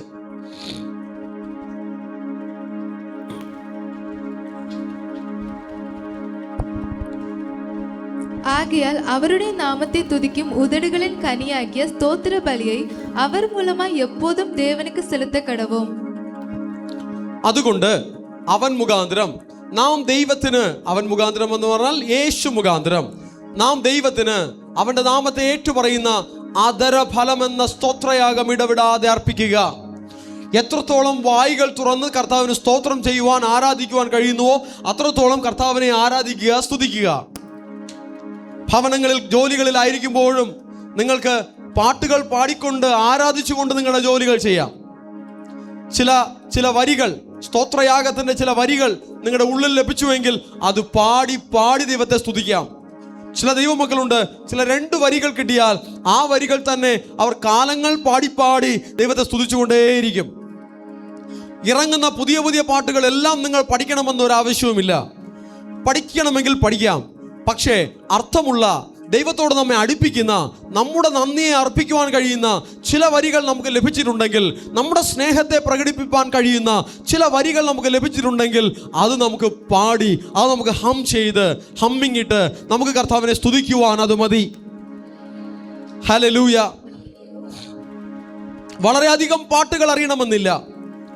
1 വരി അറിഞ്ഞാൽ മതി, 2 വരി അറിഞ്ഞാൽ മതി, ചില വാക്കുകൾ നമുക്ക് കിട്ടിയാൽ മതി. ഒന്നും അറിയണമെങ്കിൽ ഹല്ലേലൂയ പറഞ്ഞ് ദൈവത്തെ സ്തുതിക്കാം, സ്തോത്രം പറഞ്ഞ് ദൈവത്തിന് നന്ദി പറയാം. നമ്മളൊരു വചനത്തെ പറഞ്ഞ് ദൈവത്തെ സ്തുതിക്കാറുണ്ട്. സൈന്യങ്ങളുടെ കർത്താവ് പരിശുദ്ധൻ, പരിശുദ്ധൻ, പരിശുദ്ധൻ. 7 ദിവസങ്ങളിൽ 7 പ്രാവശ്യം അങ്ങനെ ഈ വർഷത്തിൽ ദൈവത്തെ സ്തുതിക്കുവാൻ കർത്താവ് കൃപ ചെയ്തു. അനേകരുടെ ജീവിതത്തിൽ വലിയ വഴിത്തിരിവുകൾ ഉണ്ടാകുവാൻ അത് മുഖാന്തരം കർത്താവ് സഹായിച്ചു. അതിനെ വളരെ ഗൗരവമായി കണ്ടവരുണ്ട്, അതിനെ അവഗണിച്ചവരുമുണ്ട്. എന്നാൽ ഗൗരവമായി കണ്ട മക്കളുടെ ജീവിതത്തിൽ കർത്താവ് മഹത്വമേറിയ കാര്യങ്ങളെ ചെയ്തിട്ടുണ്ട്. ഹല്ലേലൂയ. നിങ്ങളെല്ലാവരും മസ്റ്റായിട്ട് അതിൽ പങ്കെടുത്തേ പറ്റുമെന്ന് ദൈവം നിങ്ങളെ വലിച്ചിഴച്ച് ആരാധനയിൽ കൊണ്ടിരുത്തില്ല. അതിനൊരു മനസ്സ് വേണം. അതിനൊരു മനസ്സുണ്ടെങ്കിൽ സ്വമേധയാ ആരാധിക്കുവാൻ ഒരു ഇഷ്ടം തോന്നി ആരാധിക്കാമെങ്കിൽ വന്ന് ആരാധിക്കാം. ദാസ്ബർ ആ ഒരു ആരാധനയുടെ സാക്ഷ്യമാണ് പറഞ്ഞത്. ആരാധിച്ചപ്പോൾ ആ ഒരു മഹത്വത്തെ കണ്ടു. ഈ ആലയത്തിൽ അർദ്ധരാത്രിയിൽ, വെളുപ്പാംകാലം 1 മണി സമയങ്ങളിലെല്ലാം ആരാധിക്കുന്ന സമയത്ത് ദൈവത്തിൻ്റെ മഹത്വത്തെ കണ്ടു. മുൻകാലങ്ങളിൽ ഞാൻ ബ്രദറിന് പറഞ്ഞു കൊടുത്തിട്ടുള്ള ആ വചനത്തെ ദൈവ ശബ്ദമായി അവിടെ കേൾപ്പിച്ചു. ഏതായിരുന്നു ബ്രദർ ആ വചനം? പറഞ്ഞേ. കേൾപ്പാൻ വേഗതയും പറവാൻ താമസവും വേണം. അടിക്കടി ഞാൻ ബ്രദറിനോട് ആ വചനമാണ് പറഞ്ഞു കൊടുക്കാറ്. നിങ്ങളിൽ പലരോടും പല വചനമായിരിക്കും പറയുക, എന്നാൽ ആ ബ്രദറിനോട് ആ വചനമാണ് പറഞ്ഞു കൊടുത്തിട്ടുള്ളത്. പക്ഷെ ആ വചനം സ്വർഗീയ ശബ്ദമായി കേൾക്കുവാൻ കർത്താവ് ഇടവരുത്തി. അതൊരു ദൈവ ശബ്ദമായി ചെവികളിൽ മുഴങ്ങുവാൻ കർത്താവ് ഇടവരുത്തി. നമുക്ക് ലഭിക്കുന്ന വചനങ്ങളെ സീരിയസ് ആയി ഏറ്റെടുക്കണം. അതൊരു മുത്തുപോലെ ഏറ്റെടുക്കണം, വിലയേറിയ മുത്തുപോലെ ഏറ്റെടുക്കണം. അത് നമ്മുടെ ജീവിതത്തിന് അനുഗ്രഹമാണ്, അത് നമുക്ക് വിടുതലാണ്, അത് നമ്മുടെ ജീവിതത്തിൽ ജയത്തെ കൊണ്ടുവരും, അത് നമ്മുടെ ജീവിതത്തിൽ ആശീർവാദത്തെ കൊണ്ടുവരും. നമ്മൾ അതിനോട് എതിർത്ത് നിന്നാൽ അത് പല നന്മകളെയും ചോർത്തിക്കളയും, പല ആശീർവാദങ്ങളെയും ചോർത്തിക്കളയും. ചിലരുടെ ദുസ്വഭാവങ്ങൾ അത് ദൈവത്തിൻ്റെ ആശീർവാദങ്ങളെ ചോർത്തിക്കളയുന്നു. വചനത്താൽ നമ്മൾ ക്രമീകരിക്കപ്പെട്ടാൽ, ഉദാഹരണത്തിന് കോപം ദൈവത്തിന് ഇഷ്ടമല്ല എന്ന് മനസ്സിലാക്കുമ്പോൾ കോപത്തെ മാറ്റുന്ന ദൈവത്തിൻ്റെ മക്കൾ അവർ അനുഗ്രഹിക്കപ്പെടും. വചനം കേട്ടാലും ഒരു മാറ്റവും വരുത്താതെ ഞാൻ ഇങ്ങനെ തന്നെ, ആരെന്തു പറഞ്ഞാലും ഞാൻ ഇങ്ങനെ തന്നെ എന്നിരിക്കുന്ന ആളുകളുണ്ടല്ലോ, നശിച്ചു പോകും. അവർ നന്നാകില്ല. അവിടെ മേൽ ദൈവത്തിൻ്റെ കൃപ നഷ്ടപ്പെട്ടു പോകും. ആരെല്ലാം എത്ര വലിയ അഭിഷിക്തന്മാർ അവർക്ക് വേണ്ടി പ്രാർത്ഥിച്ചാലും ഞാൻ നന്നാവാൻ എനിക്ക് മനസ്സില്ല എന്നുള്ള ചിന്താഗതിയോട് ഇരിക്കുന്നവർ എത്ര പ്രവചനങ്ങൾ കേട്ടാലും ശരി, എത്ര വലിയ അഭിഷിക്തന്മാർ അവർക്ക് വേണ്ടി പ്രാർത്ഥിച്ചാലും ശരി, അനുഗ്രഹം വരില്ല. ദൈവത്തിൻ്റെ ആശീർവാദം വരണമോ? നമ്മിലൊരു വിശുദ്ധീകരണം ഉണ്ടാകണം, നമ്മിലൊരു രൂപാന്തരം വരണം. എങ്കിൽ മാത്രമേ ദൈവത്തിൻ്റെ അഭിഷിക്തന്മാർ പ്രാർത്ഥിക്കുന്നതിൻ്റെ പ്രയോജനം നമ്മുടെ ജീവിതത്തിൽ ഉണ്ടാവുകയുള്ളൂ. വേദപുസ്തകത്തിൽ കാണുന്ന മോശയോ ശമൂവേലോ പോലും പ്രാർത്ഥിച്ചാലും, ഏലിയാവും പ്രാർത്ഥിച്ചാലും അനുസരണം കെട്ടവരുടെ മേൽ അനുഗ്രഹം വരില്ല. അനുസരണം കെട്ടവരുടെ മേൽ ദൈവത്തിൻ്റെ ശാപം വരും. താഴ്മയുള്ളവരുടെ മേൽ ദൈവത്തിൻ്റെ കൃപ ലഭിക്കും. അനുസരിക്കുന്നവരുടെ മേൽ ദൈവത്തിൻ്റെ നന്മകൾ ഇറങ്ങി വരും. അനുസരിച്ചാൽ ദൈവത്തിൻ്റെ മഹത്വം കാണാം. കീഴ്പ്പെട്ടാൽ, താഴ്ത്തിക്കൊടുത്താൽ, വിശുദ്ധീകരിച്ചാൽ, മാനസാന്തരപ്പെട്ടാൽ, കർത്താവിനോട് ചേർന്ന് വന്നാൽ ദൈവത്തിൻ്റെ മഹത്വം നമുക്ക് സ്വന്തമാക്കാം. ദൈവത്തിൻ്റെ മഹത്വം വേണമെന്നൊരാഗ്രഹത്തോടെ നമുക്കായിരിക്കാം. പുതിയ വർഷം ഇതുപോലെ ഇരിക്കരുത്. ഈ 2025 അനേകരുടെ ജീവിതത്തിൽ അനുഗ്രഹത്തിൻ്റെ വർഷങ്ങളാണ്. എന്നാൽ ഇതുപോരാ, ഇതിലുപരി ഇനിയും ആശീർവാദം വേണമെന്നുള്ളൊരു ദാഹമുണ്ടാകട്ടെ. യാക്കോബ് യാബോക്കിൻ്റെ കടവിലിരിക്കുമ്പോൾ താൻ പഴയ അവസ്ഥയിലല്ല, താൻ അനുഗ്രഹിക്കപ്പെട്ടവനായി മാറിക്കഴിഞ്ഞു. എങ്കിലും യാക്കോബ് പറയുകയാണ്, എന്നെ അനുഗ്രഹിച്ചല്ലാതെ ഞാൻ നിന്നെ വിടുകയില്ല. വരുന്ന 3 ദിവസങ്ങൾ അത് നമ്മുടെ ജീവിതത്തിൽ ഒരു യാബോക്കിൻ്റെ കടവായി മാറട്ടെ. എന്നെ കർത്താവ് അനുഗ്രഹിച്ചേ മതിയാകൂ, എന്നെ കർത്താവ് അനുഗ്രഹിച്ചേ മതിയാകൂ. പുതിയ വർഷത്തിലേക്ക് ഞാൻ പ്രവേശിക്കുമ്പോൾ, 2026 ഞാൻ പ്രവേശിക്കുമ്പോൾ എനിക്ക് നന്മകൾ വേണം, എനിക്ക് ആശീർവാദങ്ങൾ വേണം, എനിക്ക് ജയം വേണം, എനിക്ക് വിടുതൽ വേണം, എനിക്ക് ദൈവത്തിൻ്റെ തേജസ് വേണം, എനിക്ക് ദൈവത്തിൻ്റെ അഭിഷേകം വേണം, എനിക്ക് പരിശുദ്ധാത്മാവിൻ്റെ ശക്തി വേണം, എനിക്ക് ദൈവത്തിൻ്റെ കൃപ വേണം എന്ന ഒരു ആഗ്രഹം നമ്മിലുണ്ടാകട്ടെ. 2025 മഹത്വമേറിയ ഒരു വർഷം നമുക്ക് ആഗ്രഹിക്കാം. ദൈവം അത് അനുവദിച്ച് കഴിഞ്ഞു. എന്നാൽ അത് സ്വന്തമാക്കുന്നത് നമ്മുടെ കൈകളിലാണ്. നമ്മൾ റെഡിയാണെങ്കിൽ നമുക്കത് ഏറ്റെടുക്കാം. ഹല്ലേലൂയ. 2026 ഒരു മഹത്വം നിറഞ്ഞ ഒരു വർഷമായിരിക്കും. ആർക്ക്?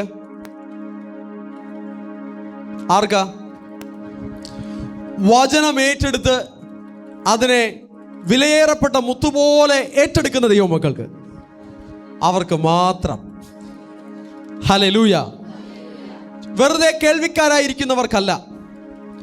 വചനം, ഞാൻ എന്താണ് അനുസരിക്കേണ്ടത്, ഞാൻ ഇനി എന്താണ് മാറ്റം വരുത്തേണ്ടത്, ഞാൻ ഇനി എങ്ങനെയാണ് ക്രമീകരിക്കപ്പെടേണ്ടത്, ഞാൻ ഇനി എങ്ങനെയാണ് വിശുദ്ധീകരിക്കപ്പെടേണ്ടത്, ഞാൻ ഇനി എങ്ങനെ കർത്താവിനോട് കൂടുതൽ അടുത്ത് വരാം, എനിക്ക് എങ്ങനെ കർത്താവിനെ കൂടുതൽ പ്രസാദിപ്പിക്കാം, എനിക്ക് എങ്ങനെ ഇതിലധികം ദൈവത്തെ ആരാധിക്കാം, ഇനി എങ്ങനെ കർത്താവിനെ കൂടുതൽ സേവിക്കാം എന്ന് ചിന്തിച്ച് പരിശോധിച്ച് കണ്ടെത്തി കർത്താവിൻ്റെ നാമത്തിൽ മഹത്വകരമായ കാര്യങ്ങൾ ചെയ്യുന്ന മക്കൾക്ക് 2026 അനുഗ്രഹത്തിൻ്റെയും ദൈവമഹത്വത്തിൻ്റെയും ദൈവപ്രവൃത്തിയുടെയും ദൈവ തേജസ്സിൻ്റെയും ദിനങ്ങളായിരിക്കും.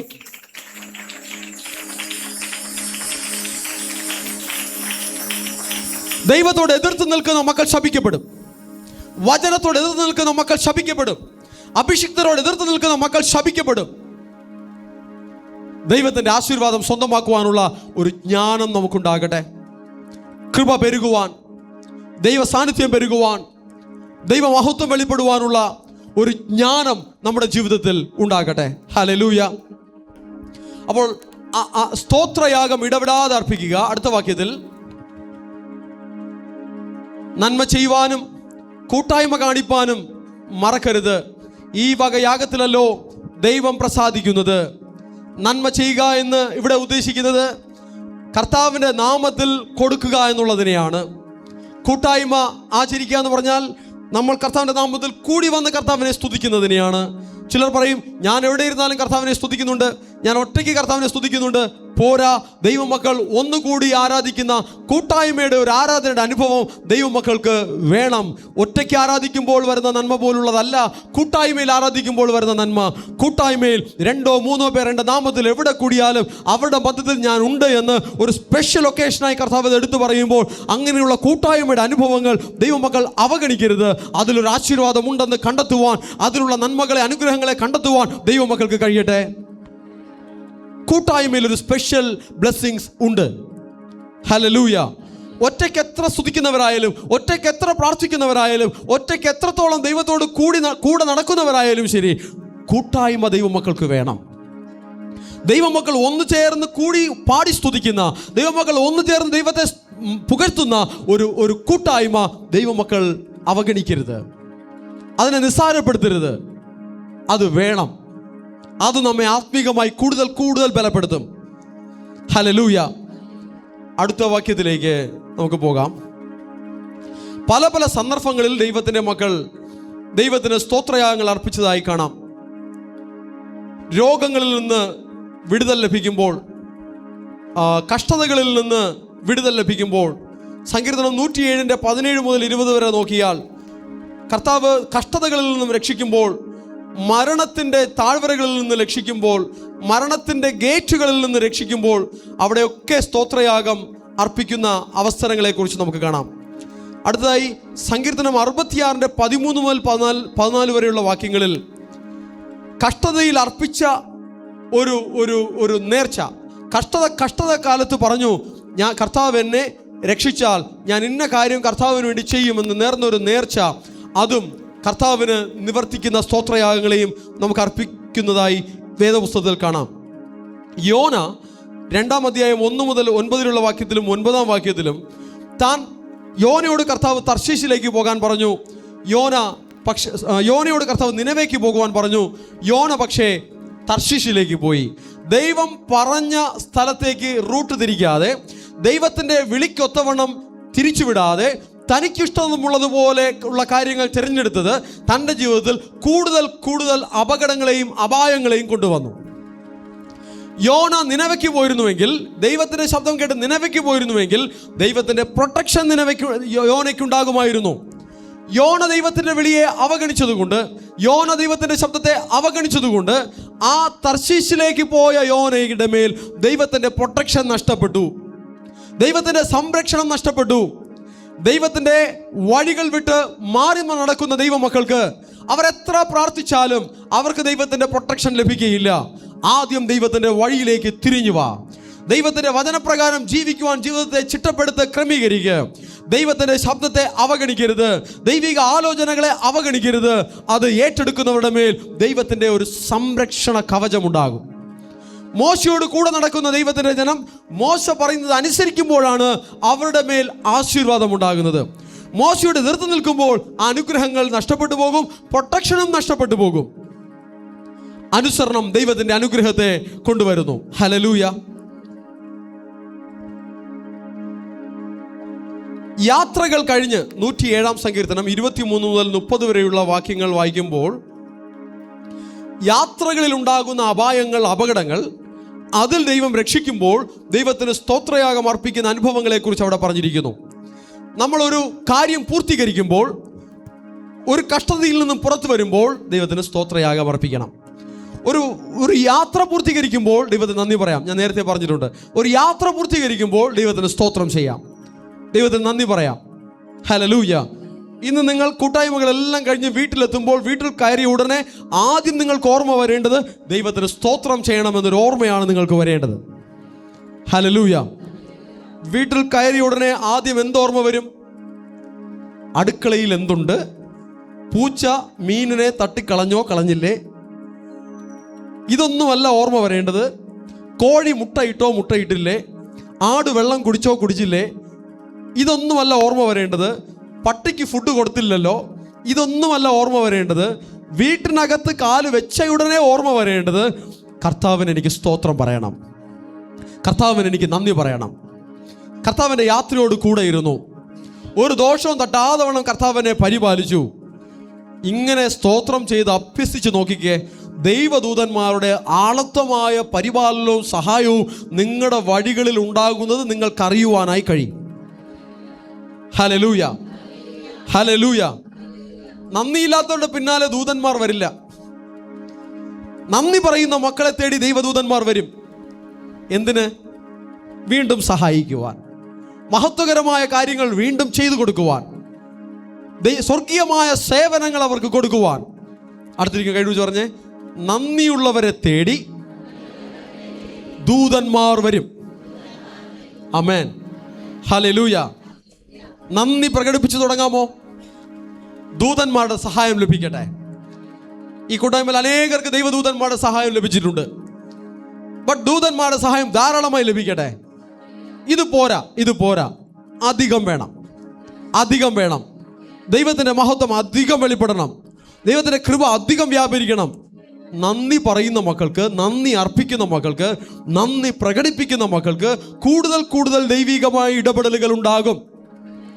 ഹല്ലേലൂയ. അനേക ഭക്തന്മാരുടെ ജീവിതത്തിൽ നമുക്കത് കാണാം.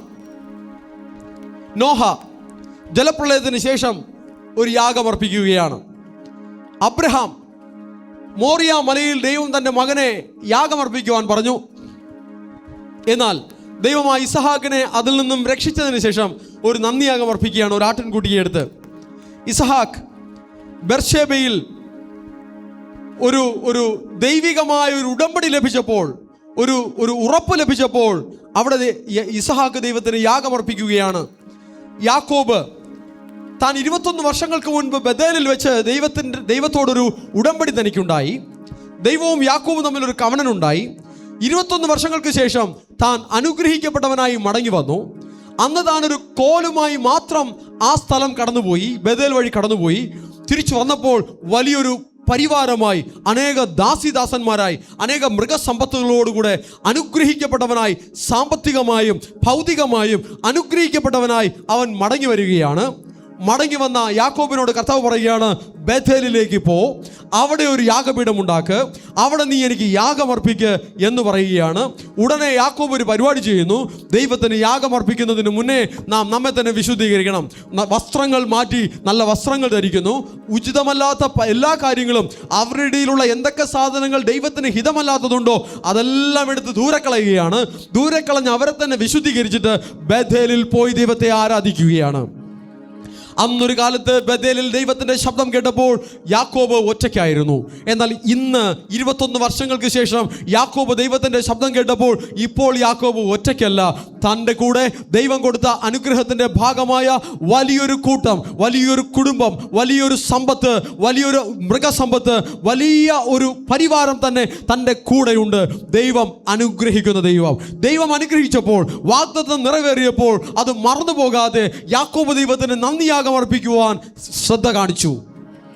ഹല്ലേലൂയ.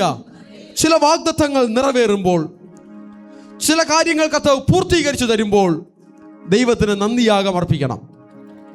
അനേകർ പല കാര്യങ്ങൾ ആരംഭിക്കുമ്പോൾ നന്ദിയാഗം അർപ്പിക്കും. ആരംഭിക്കുമ്പോൾ മാത്രമല്ല, അത് പൂർത്തീകരിക്കുമ്പോഴും ദൈവത്തിന് നന്ദി പറയണം. പൂർത്തീകരിക്കുമ്പോഴും കർത്താവിന് സ്തോത്രയാഗം അർപ്പിക്കണം. ഹല്ലേലൂയ.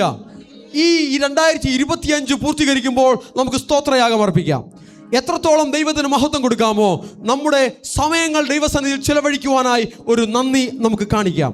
നമ്മുടെ സമ്പത്തിൻ്റെ ഭാഗം കർത്താവിന് കൊടുത്തുകൊണ്ട് ദൈവത്തിന് സ്തോത്രയാഗം അർപ്പിക്കുവാനായി നമുക്ക് മനസ്സ് വെക്കാം. എങ്ങനെയെല്ലാം കർത്താവിന് മഹത്വപ്പെടുത്താമോ അങ്ങനെയെല്ലാം കർത്താവിന് മഹത്വപ്പെടുത്തുവാനായി നമുക്ക് ശ്രമിക്കാം. അനേക ആപത്തനർത്ഥങ്ങളിൽ നിന്ന് കർത്താവ് രക്ഷിച്ചു. അനേക അത്ഭുതങ്ങളെ കർത്താവ് നമ്മുടെ ജീവിതത്തിൽ ചെയ്തു. 2025 നിന്റെ ജീവിതത്തിൽ അനുഗ്രഹത്തിൻ്റെ ദിനങ്ങളായിരുന്നുവെങ്കിൽ, ആ നന്മകളെ നീ ഓർക്കുന്നുവെങ്കിൽ, ആ ദൈവത്തിൻ്റെ പ്രവൃത്തികളെ നിങ്ങൾ ഓർക്കുന്നുവെങ്കിൽ ദൈവത്തിന് നന്ദിയാർഗം അർപ്പിക്കുവാൻ നാം ബാധ്യസ്ഥരാണ്. 2025 അവസാന ദിവസങ്ങളിൽ നിൽക്കുമ്പോൾ അതൊരു യാബോക്കിൻ്റെ കടവായി മാറട്ടെ. ദൈവത്തിൻ്റെ കൂടുതൽ ആശീർവാദങ്ങൾ വരുവാൻ വേണ്ടി ഉള്ള അനുഗ്രഹങ്ങൾക്ക് തക്കവണ്ണം നന്ദി പറഞ്ഞുകൊണ്ട്, കൂടുതൽ ദൈവത്തെ സ്തുതിച്ചുകൊണ്ട് വരുന്ന വലിയ നന്മകളെ ഏറ്റെടുക്കുവാൻ, വലിയ ആശീർവാദങ്ങളെ ഏറ്റെടുക്കുവാനായി ദൈവജനം ഒരുങ്ങാം. Hallelujah, hallelujah. മോശയെ നോക്കുക. ചെങ്കടൽ കടന്നപ്പോൾ ദൈവം ഫറവോന്റെ കയ്യിൽ നിന്ന് വിടുവിച്ചപ്പോൾ വലിയൊരു ആരാധന നടത്തുകയാണ്. ദാവീദിനെ നോക്കുക. പെട്ടകം തിരികെ കൊണ്ടുവന്നപ്പോൾ, ശത്രുക്കളുടെ പാളയത്തിൽ നിന്നും പെട്ടകത്തെ തിരിച്ചെടുത്തു കൊണ്ടുവന്നപ്പോൾ, അല്ലെങ്കിൽ ദാവീദിന്റെ നഗരത്തിലേക്ക് യെരൂശലേമിലേക്ക് പെട്ടകത്തെ കൊണ്ടുവരുന്ന വഴിക്ക് വലിയൊരു ആരാധന നടത്തുകയാണ്. ശലോമോനെ നോക്കുക. ആലയം പ്രതിഷ്ഠിക്കുന്ന സമയത്ത് അതൊരു ദൈവം കൊടുത്തൊരു നന്മയായി കണ്ട് ദൈവത്തിന് വലിയൊരു നന്ദിയാഗം അർപ്പിക്കുകയാണ്. ഹിസ്കിയ രാജാവിനെ നോക്കുക. അവിടെ ദേവാലയം പുനർനിർമ്മിച്ചതിന് ശേഷം, അതിനെ പുനർക്രമീകരിച്ചതിന് ശേഷം വീണ്ടും ദൈവത്തിന് അവിടെ യാഗമർപ്പിക്കുകയാണ്. നെഹമ്യാവിനെ നോക്കുക. യെരൂശലേമിന്റെ മതിലുകളെ പണിതപ്പോൾ ദൈവം തൻ്റെ ജനത്തിന് വലിയൊരു നന്മ ചെയ്തു എന്ന് പറഞ്ഞ് ദൈവത്തിന് നന്ദി അർപ്പിക്കുകയാണ്. ദൈവപൈതലേ, നമ്മുടെ ജീവിതത്തിൽ മാത്രമല്ല ദൈവസഭയിലും അനുഗ്രഹിക്കപ്പെട്ട കാര്യങ്ങൾ നടക്കുമ്പോൾ ദൈവത്തിൻ്റെ ജനം നന്ദിയുള്ള ഹൃദയത്തോടെ ദൈവത്തിന് ആരാധന അർപ്പിക്കണം. ദൈവത്തിന് സ്തോത്രം ചെയ്യണം. നമ്മുടെ ജീവിതത്തിലുള്ള കാര്യങ്ങളിലും ദൈവത്തിന് സ്തോത്രം ചെയ്യണം. ദൈവത്തിൻ്റെ ആലയത്തിലെ കാര്യങ്ങൾക്കും ദൈവത്തിന് സ്തോത്രം ചെയ്യണം. ഒരു ദിവസം അവസാനിക്കുമ്പോൾ നന്ദി പറയാം. ഒരാഴ്ച അവസാനിക്കുമ്പോൾ നന്ദി പറയാം. ഒരു മാസം അവസാനിക്കുമ്പോൾ നന്ദി പറയാം. ഒരു വർഷം അവസാനിക്കുമ്പോൾ നന്ദി പറയാം. ആ വർഷം മുഴുവനും, ഒരു ദിവസം മുഴുവനും, ഒരാഴ്ച മുഴുവനും, ഒരു മാസം മുഴുവനും നടത്തിയ കർത്താവിന് സ്തോത്രം ചെയ്യാം. സ്തോത്രം ചെയ്യുവാനുള്ള നല്ല ഹൃദയമുണ്ടാകട്ടെ. ആരാധിക്കുവാനുള്ള നല്ല ഹൃദയമുണ്ടാകട്ടെ. ശ്രദ്ധകൾ ദൈവത്തിൽ നിന്നും മാറിപ്പോകരുത്. സ്തോത്രം ചെയ്യുവാൻ നമ്മൾ ബാധ്യസ്ഥരാണ്. നന്ദി പറയുവാൻ നാം ബാധ്യസ്ഥരാണ്. നന്ദി പറയാതിരിക്കുവാൻ കഴിയുകയില്ല. നന്ദിയുള്ള ഹൃദയം നമുക്കുണ്ടാകട്ടെ.